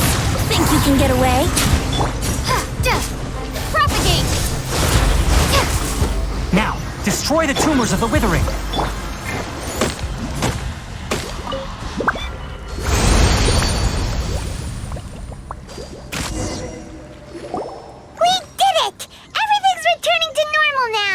Yes, thanks to you two.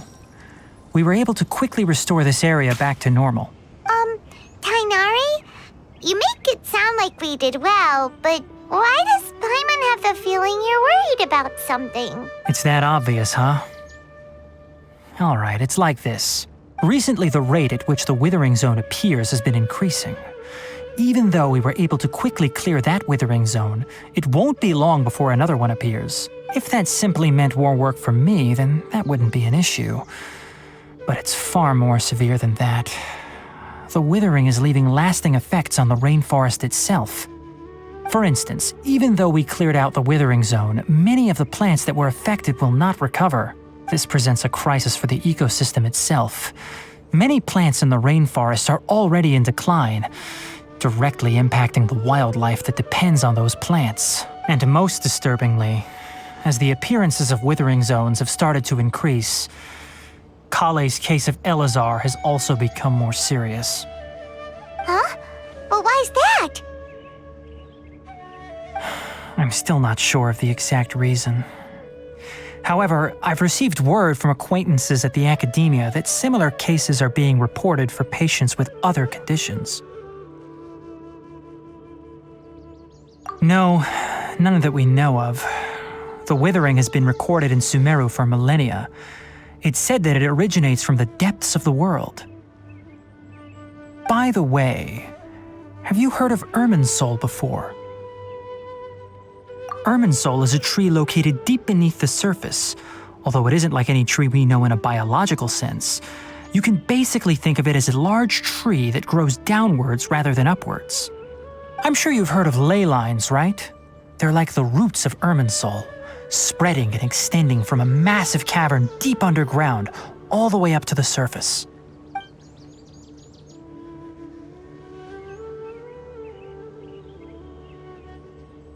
Ley lines continually absorb the memories of this world, which are then funneled into Irminsul, allowing it to collect knowledge and wisdom from ancient times to present day. The Dendro Archon is known as the God of Wisdom because her consciousness is directly connected to it. It is also said that the Dendro Archon's power is a manifestation of Irminsul. And as for the Withering, its emergence is related to a disease that's affecting it. That's right. My ancestors learned of this from Greater Lord Rukkhadevata's familiars a long time ago. But even those mysterious creatures did not know of a cure for Irminsul.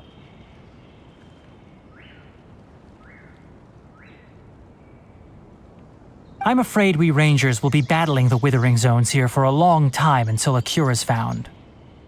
Alright, that's enough on this topic for the time being. Now that we've taken care of things here, it's time for us to head back to Gandharvaville.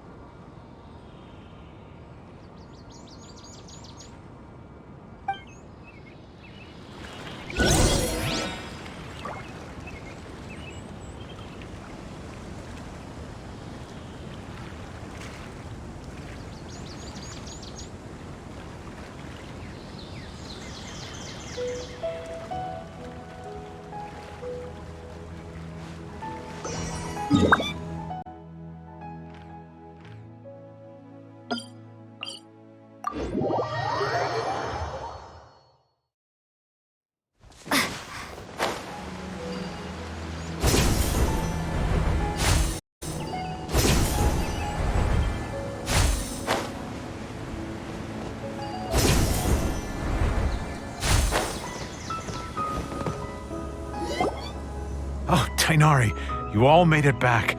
How did it go? The Withering Zone you reported has been taken care of. No need to worry. Huh. Wait, is that? Oh no, Hypatia!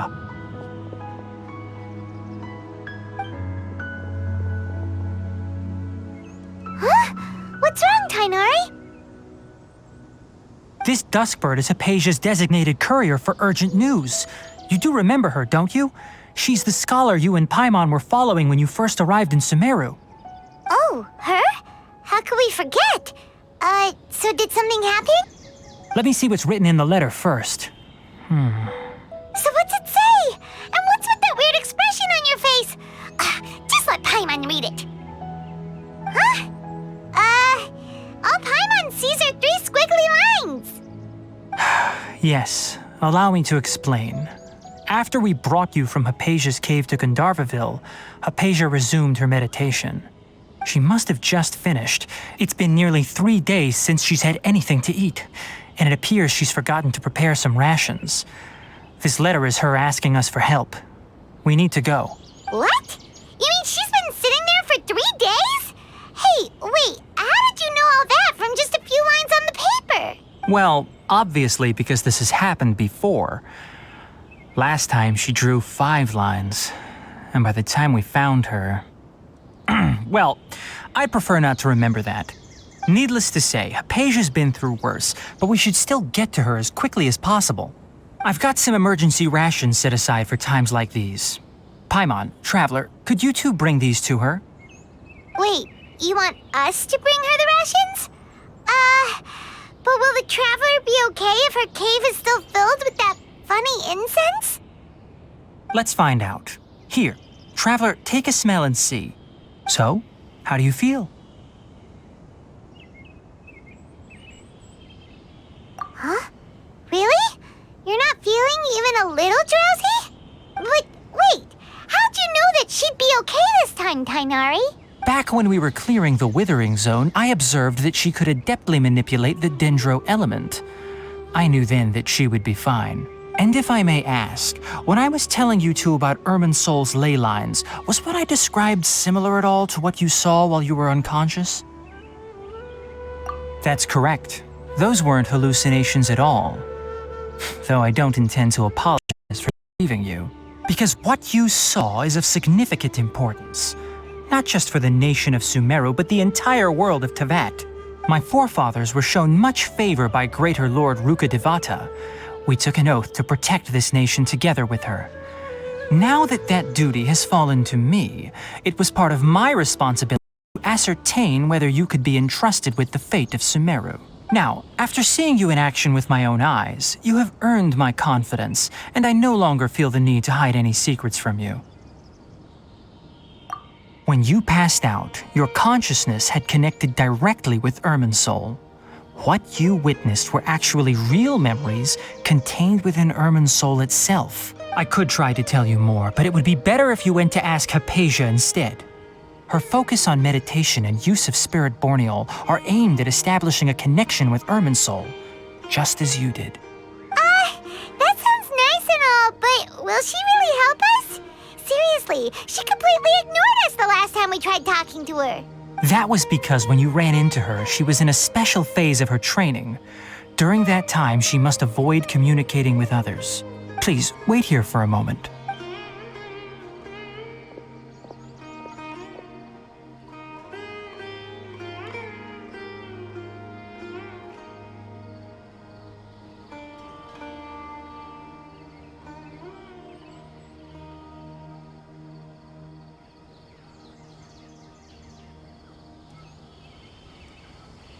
Here, take these. It's a meal I packed for Hypatia, as well as some other ingredients. I'm sure it'll come in handy. Also, here's a letter that I would like you to give to her. Just show it to her and she'll answer any questions you may have.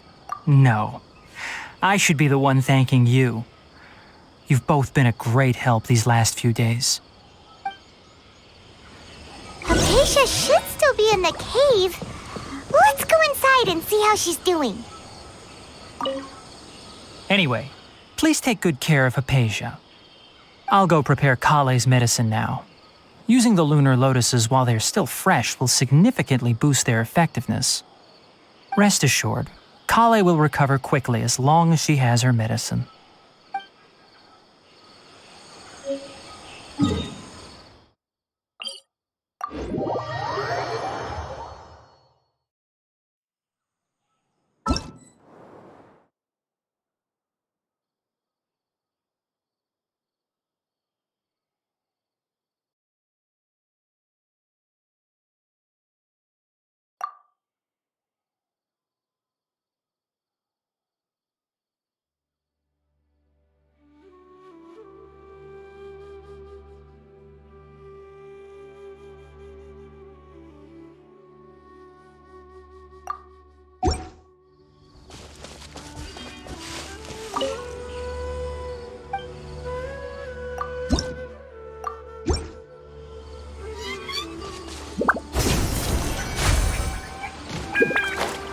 Hypatia should still be in the cave. Let's go inside and see how she's doing.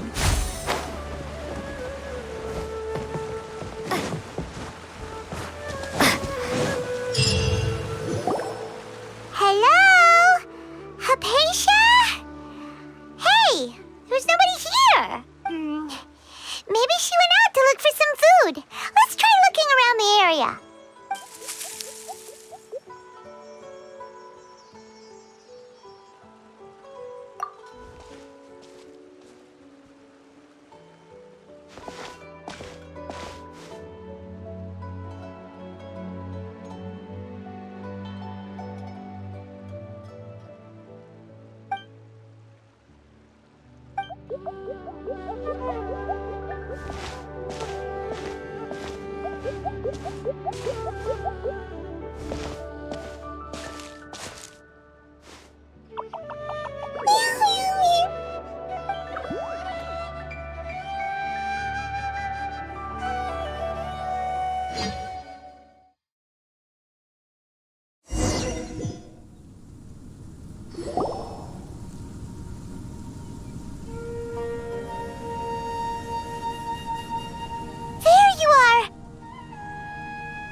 Alicia, are you alright? So hungry. Eat water. There's no way we can get her to eat in her current condition. Let's try finding some water first. Huh? Wait. Why does it look super foggy outside all of a sudden? Anyway, let's go look around.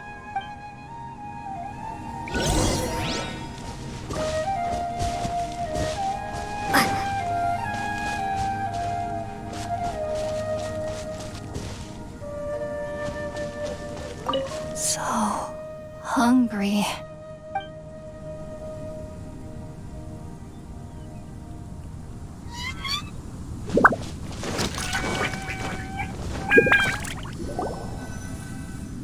Huh? How'd things out here end up looking like this? What happened?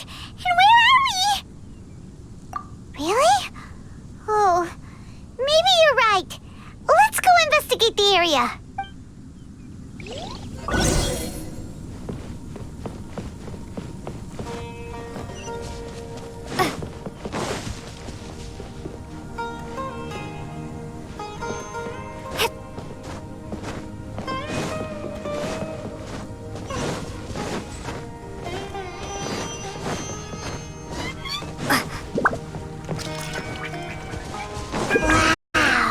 This place is huge!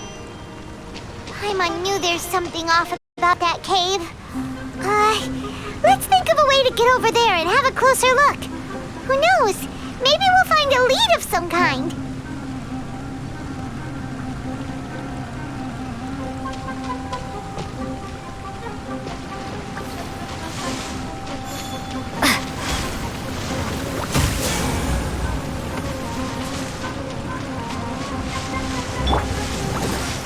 Let's play!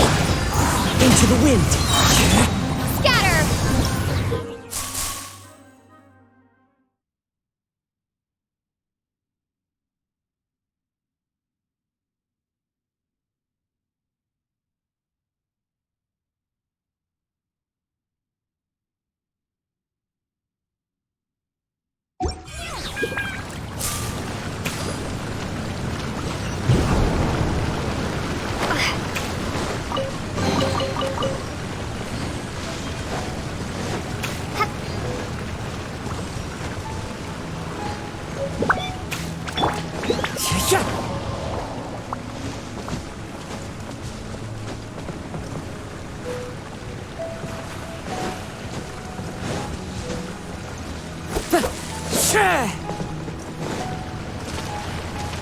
Wind Strider.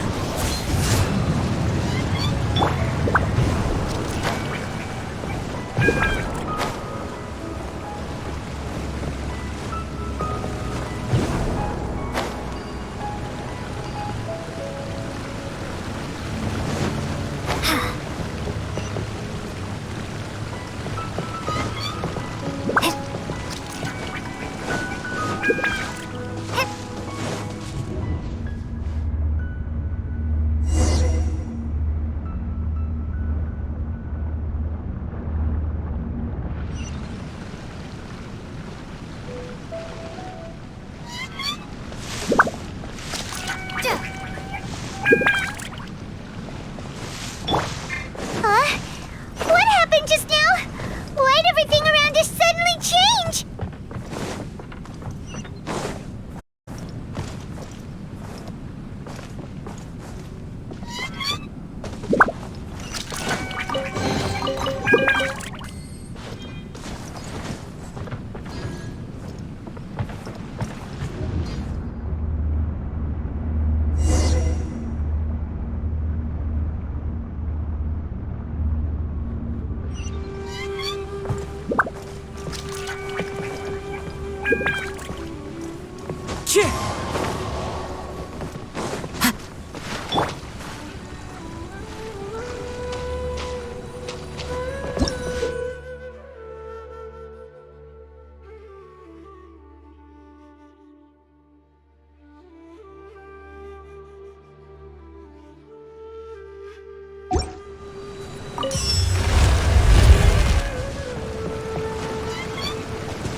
Brace yourselves. As one with wind and cloud. Propagate!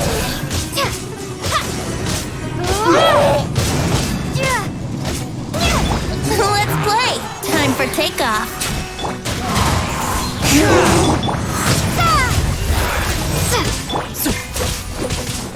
Clouds high. The birds call. The wind knows me.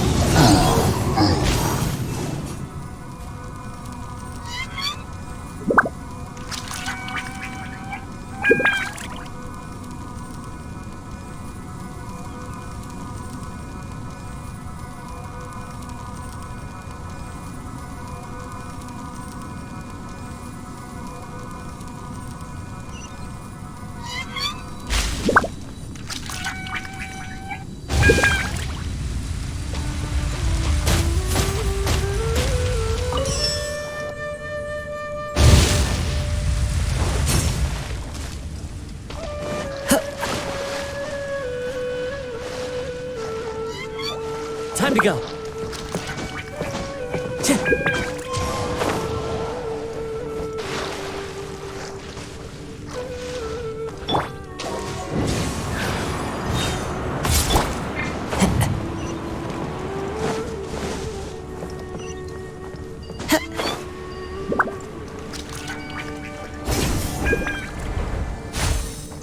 Time to go.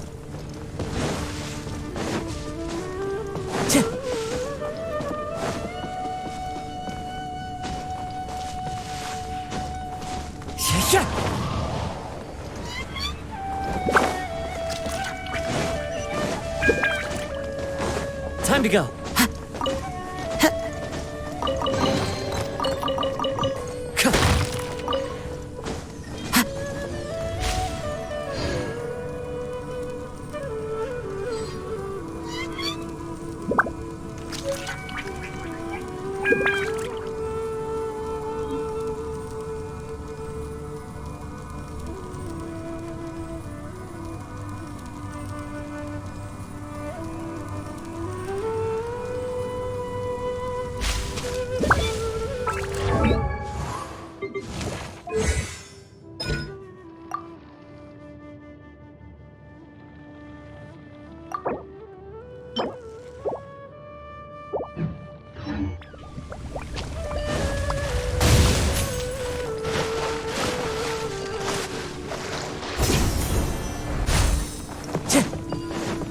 I'll protect us.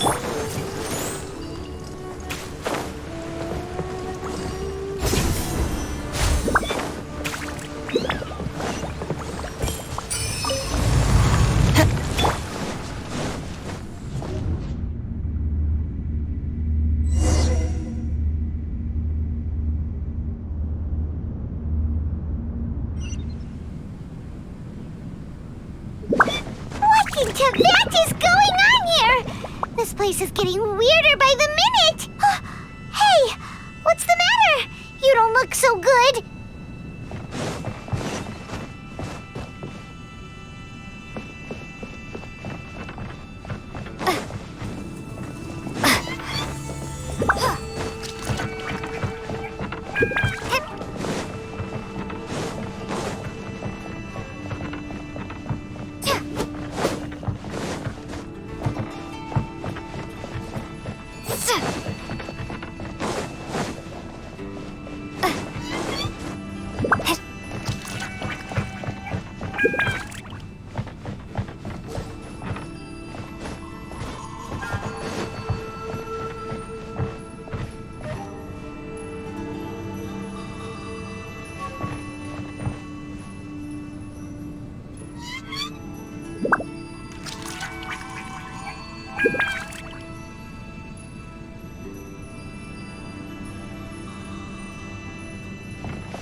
Well.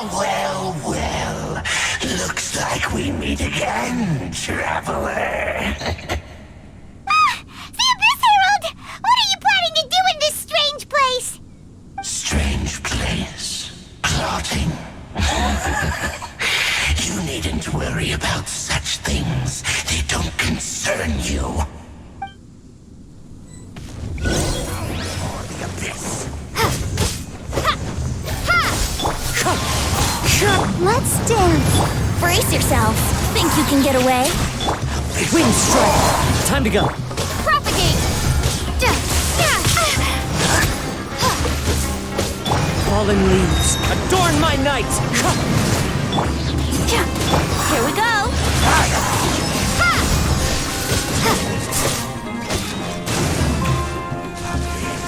Grant me new life.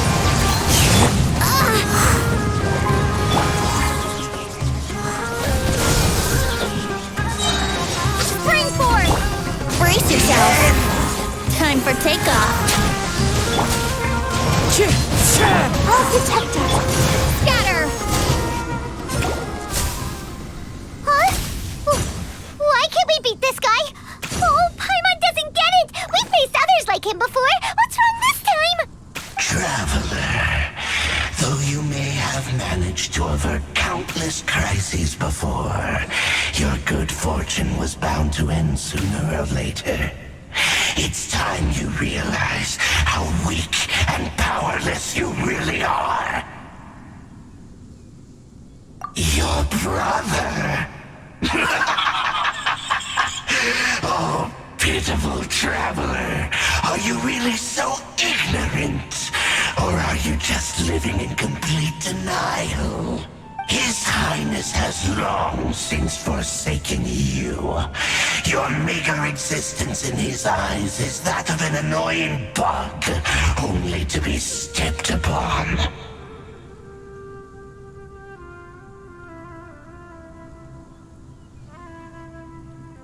The bonds of love and family which drive you to find your sibling are utterly gone. Your journey is meaningless. But don't you fret now. Today will be your last. Now die!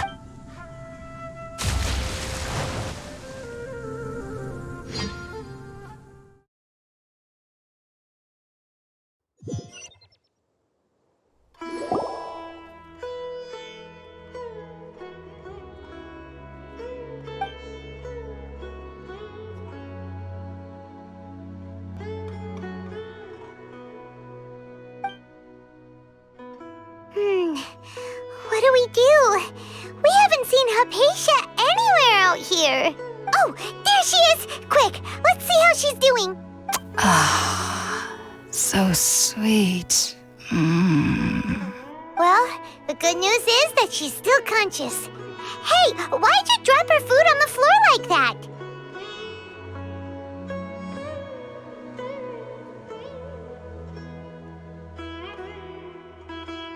Oh, guess that makes sense.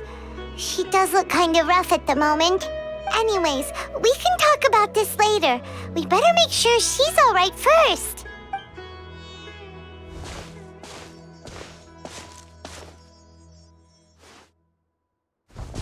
Whoa, wait a sec. Look at all this fruit lying around her. We can put that to good use.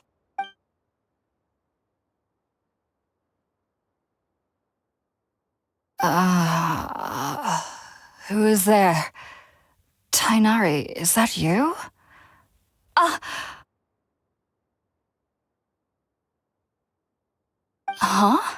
It's okay. You can relax, Hypatia. Tighnari sent us here to bring you some food and water. Here, we have a letter that he asked us to give you.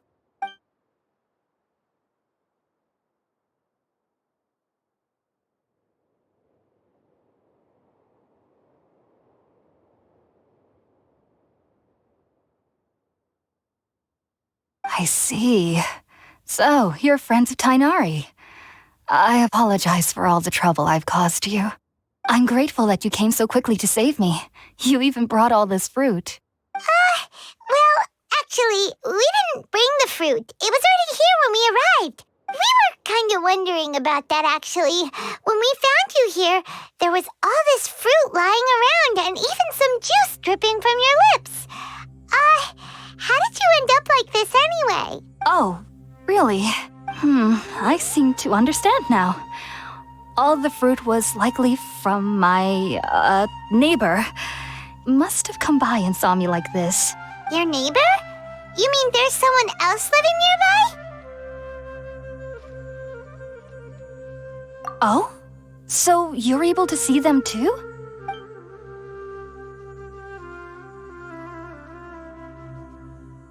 Wait, hold on a second, Traveler.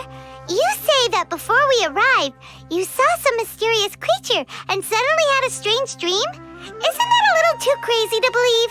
No, I actually do believe what the Traveler is saying.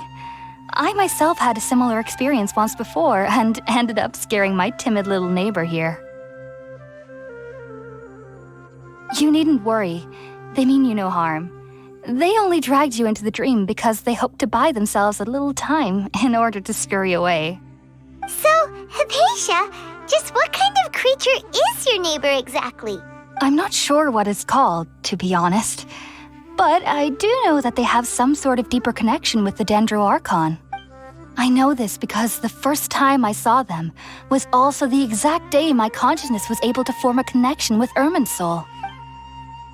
Even after I opened my eyes and stopped meditating, my heart was still pounding, and my mind was racing with all the knowledge that I had touched. And at that very moment, I suddenly noticed a small figure at the opening of the cave. In my curiosity, I began to walk over to the creature. They must have already been used to me living in the cave, because they didn't seem to mind me approaching them. They just kept doing whatever they were up to. It wasn't until I crouched down next to them that they suddenly realized that I could see them. Oh, and then? And then I had a dream. By the time I came to, they were nowhere to be seen. I was convinced they'd never show up again. But sure enough, I feel like they aren't as afraid of me as the first time I approached them. But I never would have expected them to save me. Yes, no doubt about that. By the way, Tighnari mentioned in his letter that you had questions for me regarding Irminsul.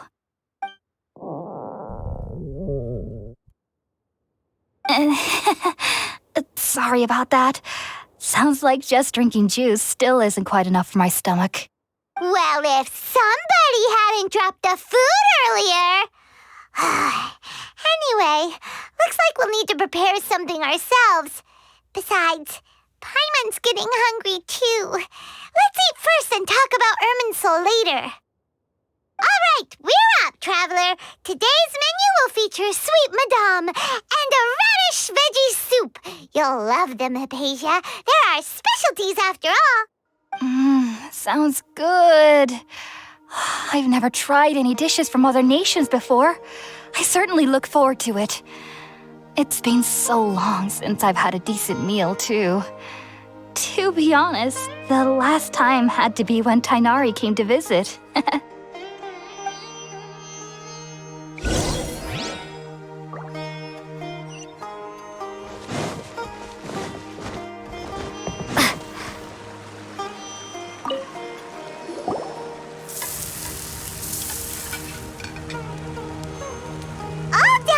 Let's use the empty box that Tighnari gave us since we already watched it. Oh, it smells amazing. And the box is a nice touch, too. Let's go serve this up and start eating with Hypatia.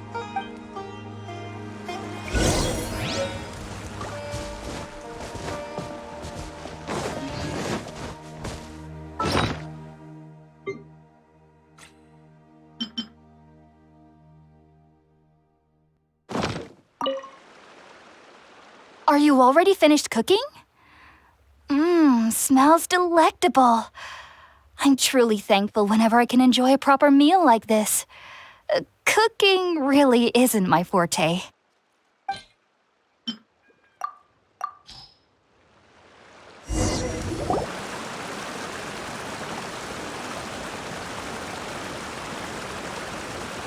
Even though everything you mentioned was in Tighnari's letter, it's still hard to believe you were able to connect with Irminsul immediately after smelling Spiritborn eel for the first time.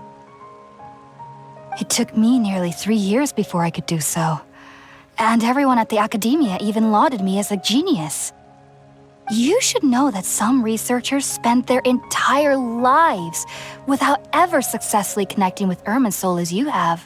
So why does this incense allow people to connect to Irminsul? The ingredients used to make Spiritborn ale primarily consist of plants created by Greater Lord Rukkhadevata. These special ingredients are conducive to heightening our senses to the Dendro Archon's power. Since the root of the Dendro Archon's power lies within Irminsul, we can occasionally tap into her powers to peer into the depths of the earth.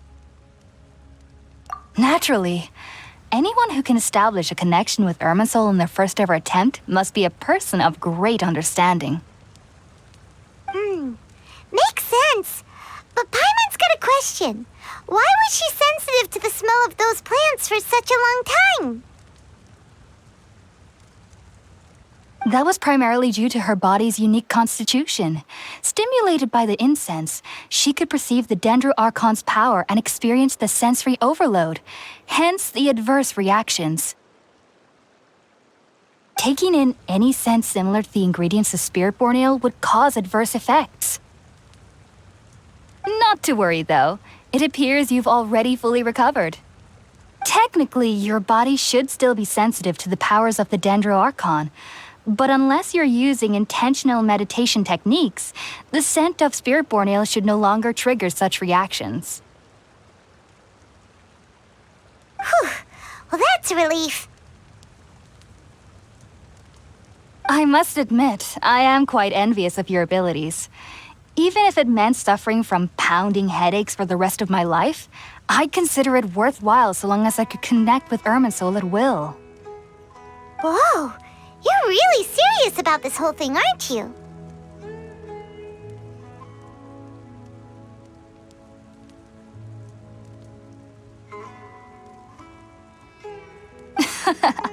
I am a researcher after all. As a member of the Ritawe Darshan at the Academia, my main area of research is the stars and their connection to the fate of living beings.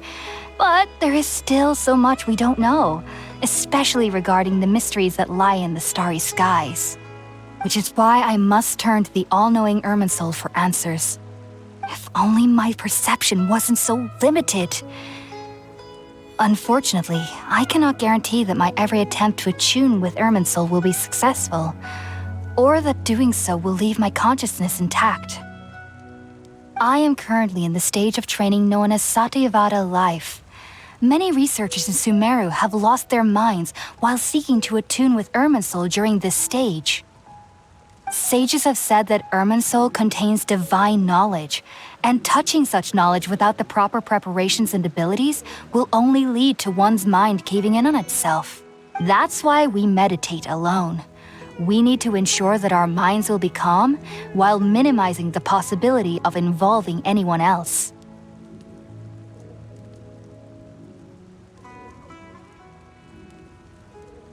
Whoa, so knowledge from Irminsul can be super dangerous. Aren't you afraid of the risks, Hypatia? Of course I do. Especially during nights that are pitch black with no moonlight, and dead silent without even the sound of insects. However, I've been feeling better as of late. I don't get as scared anymore knowing that I have a little neighbor living nearby. I believe that being able to see them is a sort of blessing from the Dendro Archon. But what's strangest of all is that they're clearly an envoy of the god of wisdom herself. And they have the curious power to make people dream. What's so strange about that? It doesn't sound so out of place for a divine being, does it? Well, it's strange because nearly nobody in Sumeru can ever dream. Oh, is that true? Yes, well, to an extent. Only children can dream in Sumeru.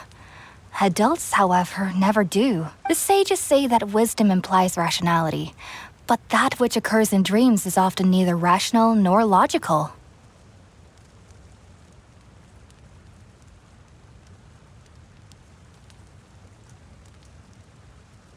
Yes, if one struggles with anxieties, those emotions could influence their dreams. The fact that the people of Sumeru do not have dreams is seen as a blessing by the sages. They believe that Greater Lord Rukkhadevata, the god of wisdom, is keeping us away from the foolish delusions you encounter in your sleep. I was born into a family of scholars in Sumeru City. Ever since I was a child, my parents would always tell me that I'll know I've grown up once I stop dreaming. I studied hard, enrolled as a student in the academia, and went on to become a researcher. Sure enough, I never dreamed again. But then, on the day I scared the little Aranara, I suddenly saw a dream again. It was incredible. Though I don't exactly remember what I saw, I clearly recall the feeling. I suddenly felt like I was a child again. Back then, I was foolish and ignorant as any youth would be, but I was free of fear. Maybe dreaming isn't as bad as we've made it out to be.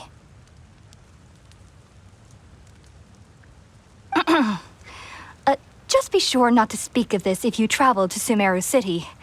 They'll look at you as if you've lost your mind. So, do you have any thoughts about the things she saw when she connected with Irminsul?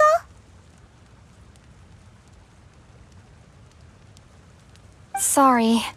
I'm afraid I don't have any answers as of now. All I can say is that what you saw is a memory contained within Irminsul itself.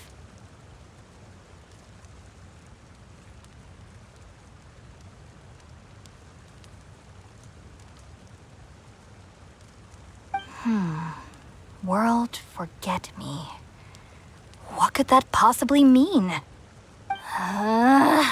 If only I could ascend past Satyavada life and begin Paripurna life, I might have some more answers for you. If you two are ever in the area again, please be sure to come and see me. There's no need to be thanking me. You two are my saviors.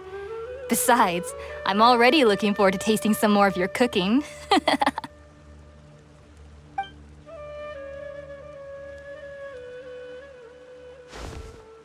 Now that we know Hypatia is alright and had the chance to ask her some questions, Paimon thinks it's about time to head back to Gandharvaville.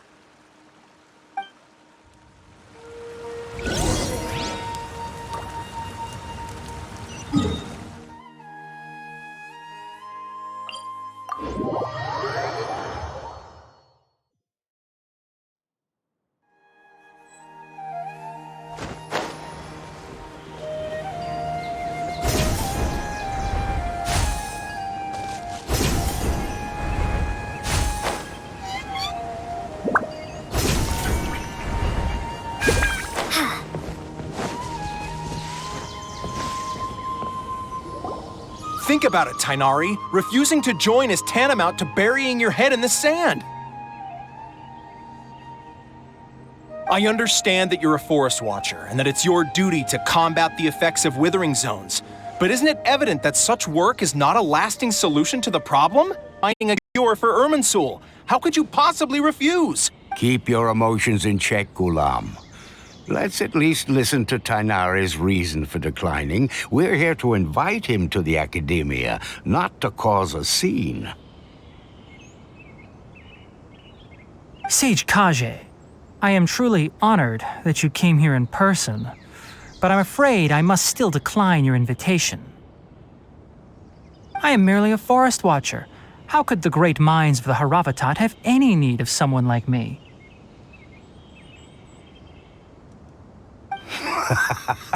Well, it turns out that your refusal letter had some implications on your master's reputation. He is a renowned sage of the Immorta, after all. So now I've come here in his stead. I see. Huh. And I figured that given his temper, he would come here and berate me personally. Tighnari, your master is an integral part of this effort. And now he requires your assistance. And what exactly does my master need of me, Sage Kage? You'll know, once you've arrived in Sumeru City, that is. And how long will I be required to stay? There's no definite answer as of now. Do you mean to tell me that despite coming all the way here to Gandharvaville, you still can't answer the questions I laid out in the letter to my master? If that's the case, then I'm afraid I cannot give you a definite answer either. Tighnari, but you... So be it. Come, Gulam, we're leaving.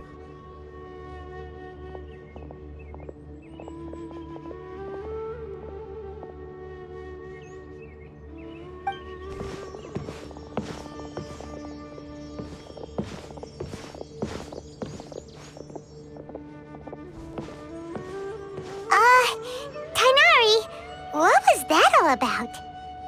It's nothing. Some people from the academia wanted me to go to Sumeru City to assist them with a project, but I had to refuse on account of all my responsibilities here. But all that can wait. How did things go with Hypatia? It was quite the eventful trip, but the main thing is that she's safe and sound. She answered a bunch of questions for us, too.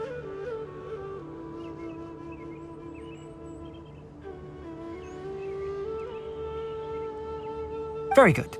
Now that the traveler has made a full recovery, there shouldn't be any reason for you to tarry here longer. I assume you will be heading to Sumeru City, correct? That's right! We want to meet Lesser Lord Kusanali and ask her for advice. Do you have any idea on how we can find her?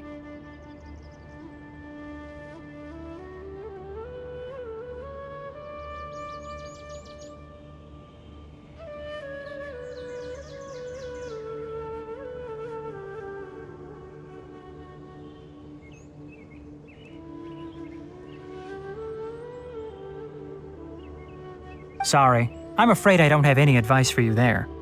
Well, do you at least know anyone we can try asking in Sumeru City?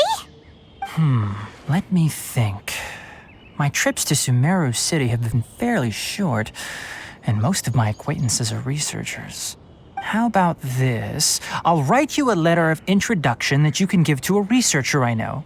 He's from the Amurta Darshan and is adept at gathering information. Asking him might prove worthwhile. Also, when you enter Sumeru City, you'll probably end up receiving something like this item here. I'm not sure if it will ever come in handy for you, but maybe you can give it a try. Oh? What is it? It's called an Akasha Terminal. It's a tool produced by the Academia that utilizes the legacy of Greater Lord Rukkhadevata. Some say that this very item is the basis of Sumeru's reputation as the city of wisdom. Needless to say, this device and its usage fall under the Academia's expertise, so I'll leave it to them to show you how to use it.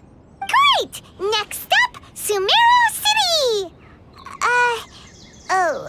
But wait, before that... That's right! Tighnari, we have something important to say to Kale before we leave. Is she doing better now? Yes, she's doing much better. After being confined to her bed all this time, I thought a little walk would do her some good. Last I saw her, she was taking the path towards the North Crossing. She knew you two would be leaving soon, so she must have wanted to see you off. Thanks, Tighnari. All right, let's go! Farewell, and good luck to you both.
for you two.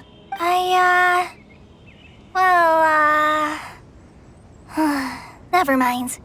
I guess I should just wish you two a safe and successful journey.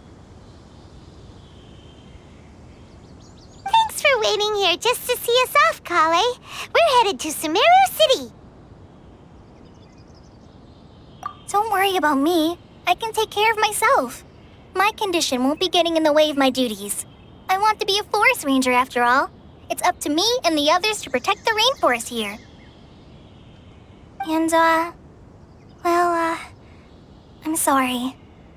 I should have told you both about my condition when we first met. I just wanted you two to treat me as a normal friend, not some girl that needs your sympathy. But I guess now I understand that the most important thing is for friends to be genuine with one another. There's no need to apologize, Kale. We should be thanking you for trusting us enough to be your friends and sharing your past with us. We're probably still gonna worry about your condition, but that's because we're friends and we care about you.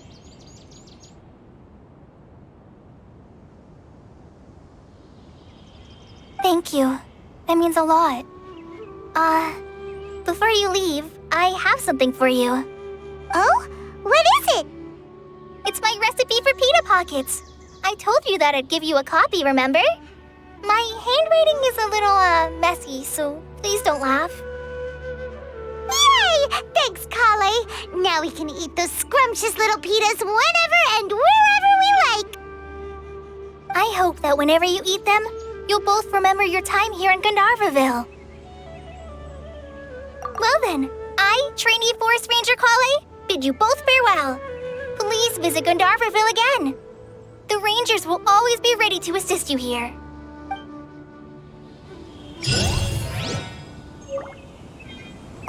I hope you have a safe trip to Sumeru City and get to meet the Dendro Archon there. I'm much better now. I'll be back on patrol again starting tomorrow. Even though I'm not quite ready to help Master clear the Withering Zones yet, there are still plenty of other tasks for me to handle. Oh, and Traveler, if you ever see Amber again during your travels, please don't mention my illness to her, okay? Amber knows about my case of Elazar and what's happened in my past, but I haven't told her about my condition getting worse. I guess I just don't want her to worry about me. If the need arises, I'll tell her about it myself. All right, we understand, Kale. I hope you have a safe trip to Sumeru City and get to meet the Dendro Archon there. Kinda hard to believe that Master Tighnari can cook, isn't it? His culinary techniques are very polished, but his taste is a little, unusual. It's not really his fault, though. He just has a sensitive tongue and nose, so he prefers much lighter flavors. The last time I went a little too heavy on the spices for my pita pockets, Master started having a sneezing fit. Of course, I never heard the end of it after that. I hope you have a safe trip to Sumeru City and get to meet the Dendro Archon there. See you later! Be sure to come back often. Even though Master didn't admit it, I'm sure he wants to see you again.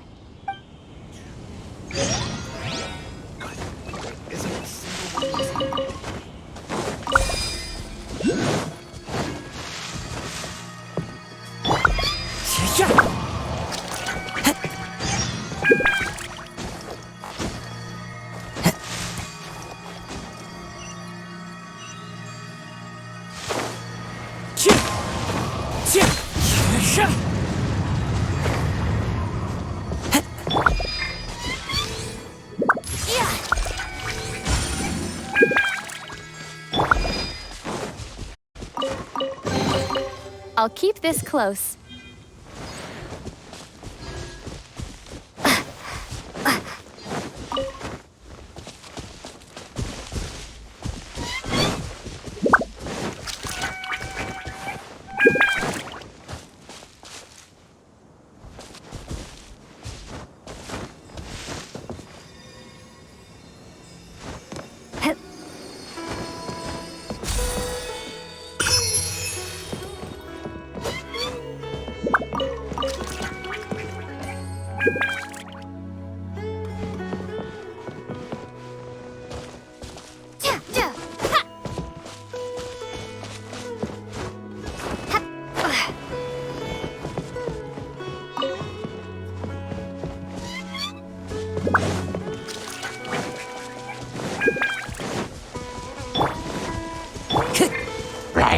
to go.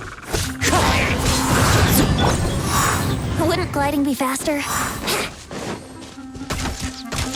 Wind strike. Think you can get away? Wouldn't... Yahoo!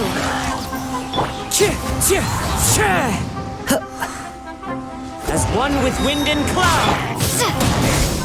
Let the show begin.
Here we go.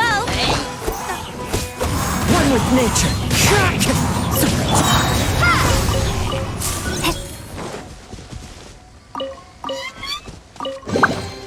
I'll keep this close.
Protect us. Clouds high. The birds call.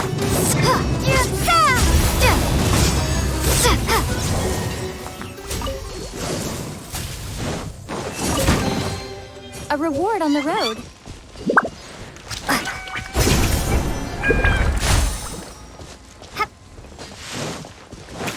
Sometimes you just need to give up an unrealistic dream.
apply.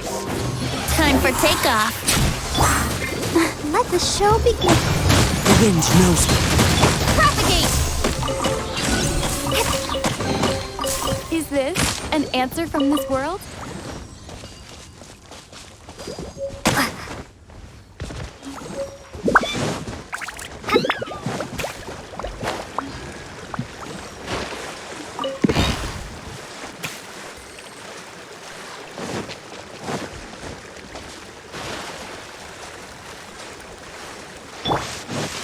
Happy to apply.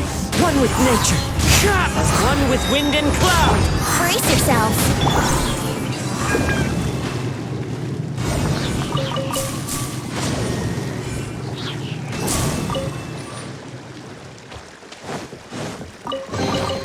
Is this an answer from this world?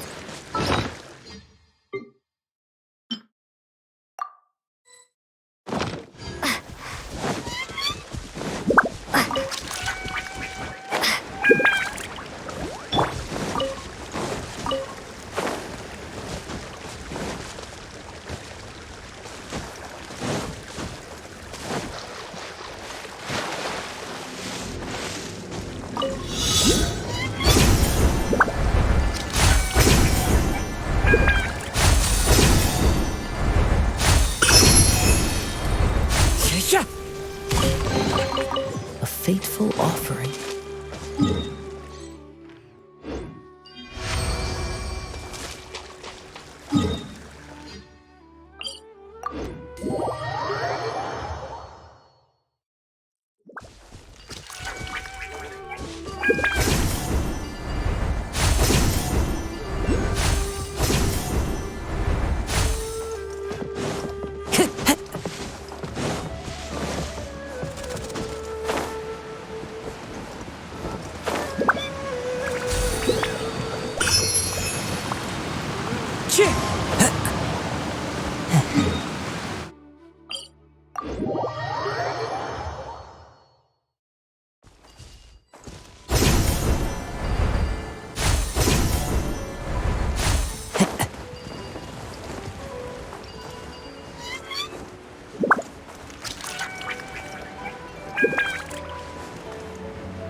Into the wind. Think you can get away? Clouds high. The birds. I'll protect us. Scatter! Let's play!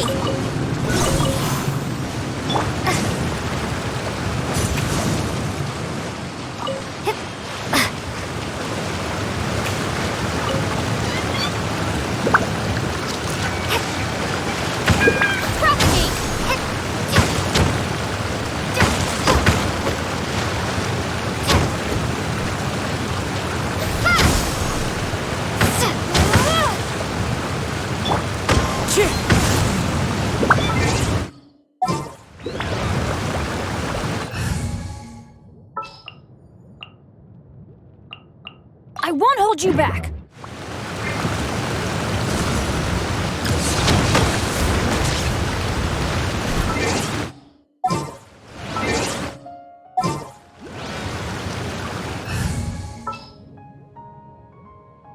All right, let's head off.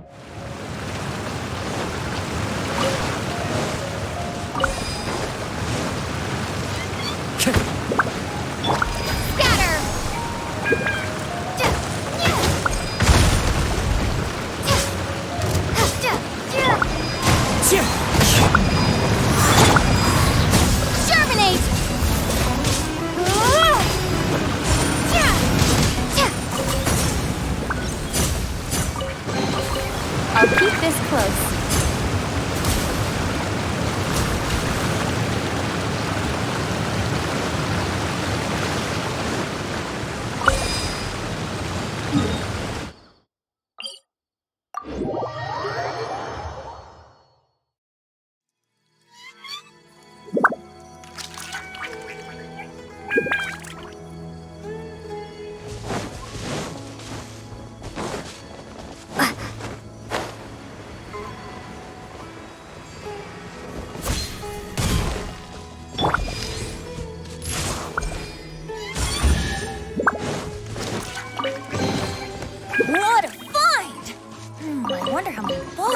be worth.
Time for takeoff.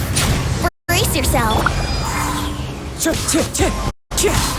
Fallen leaves adorn my...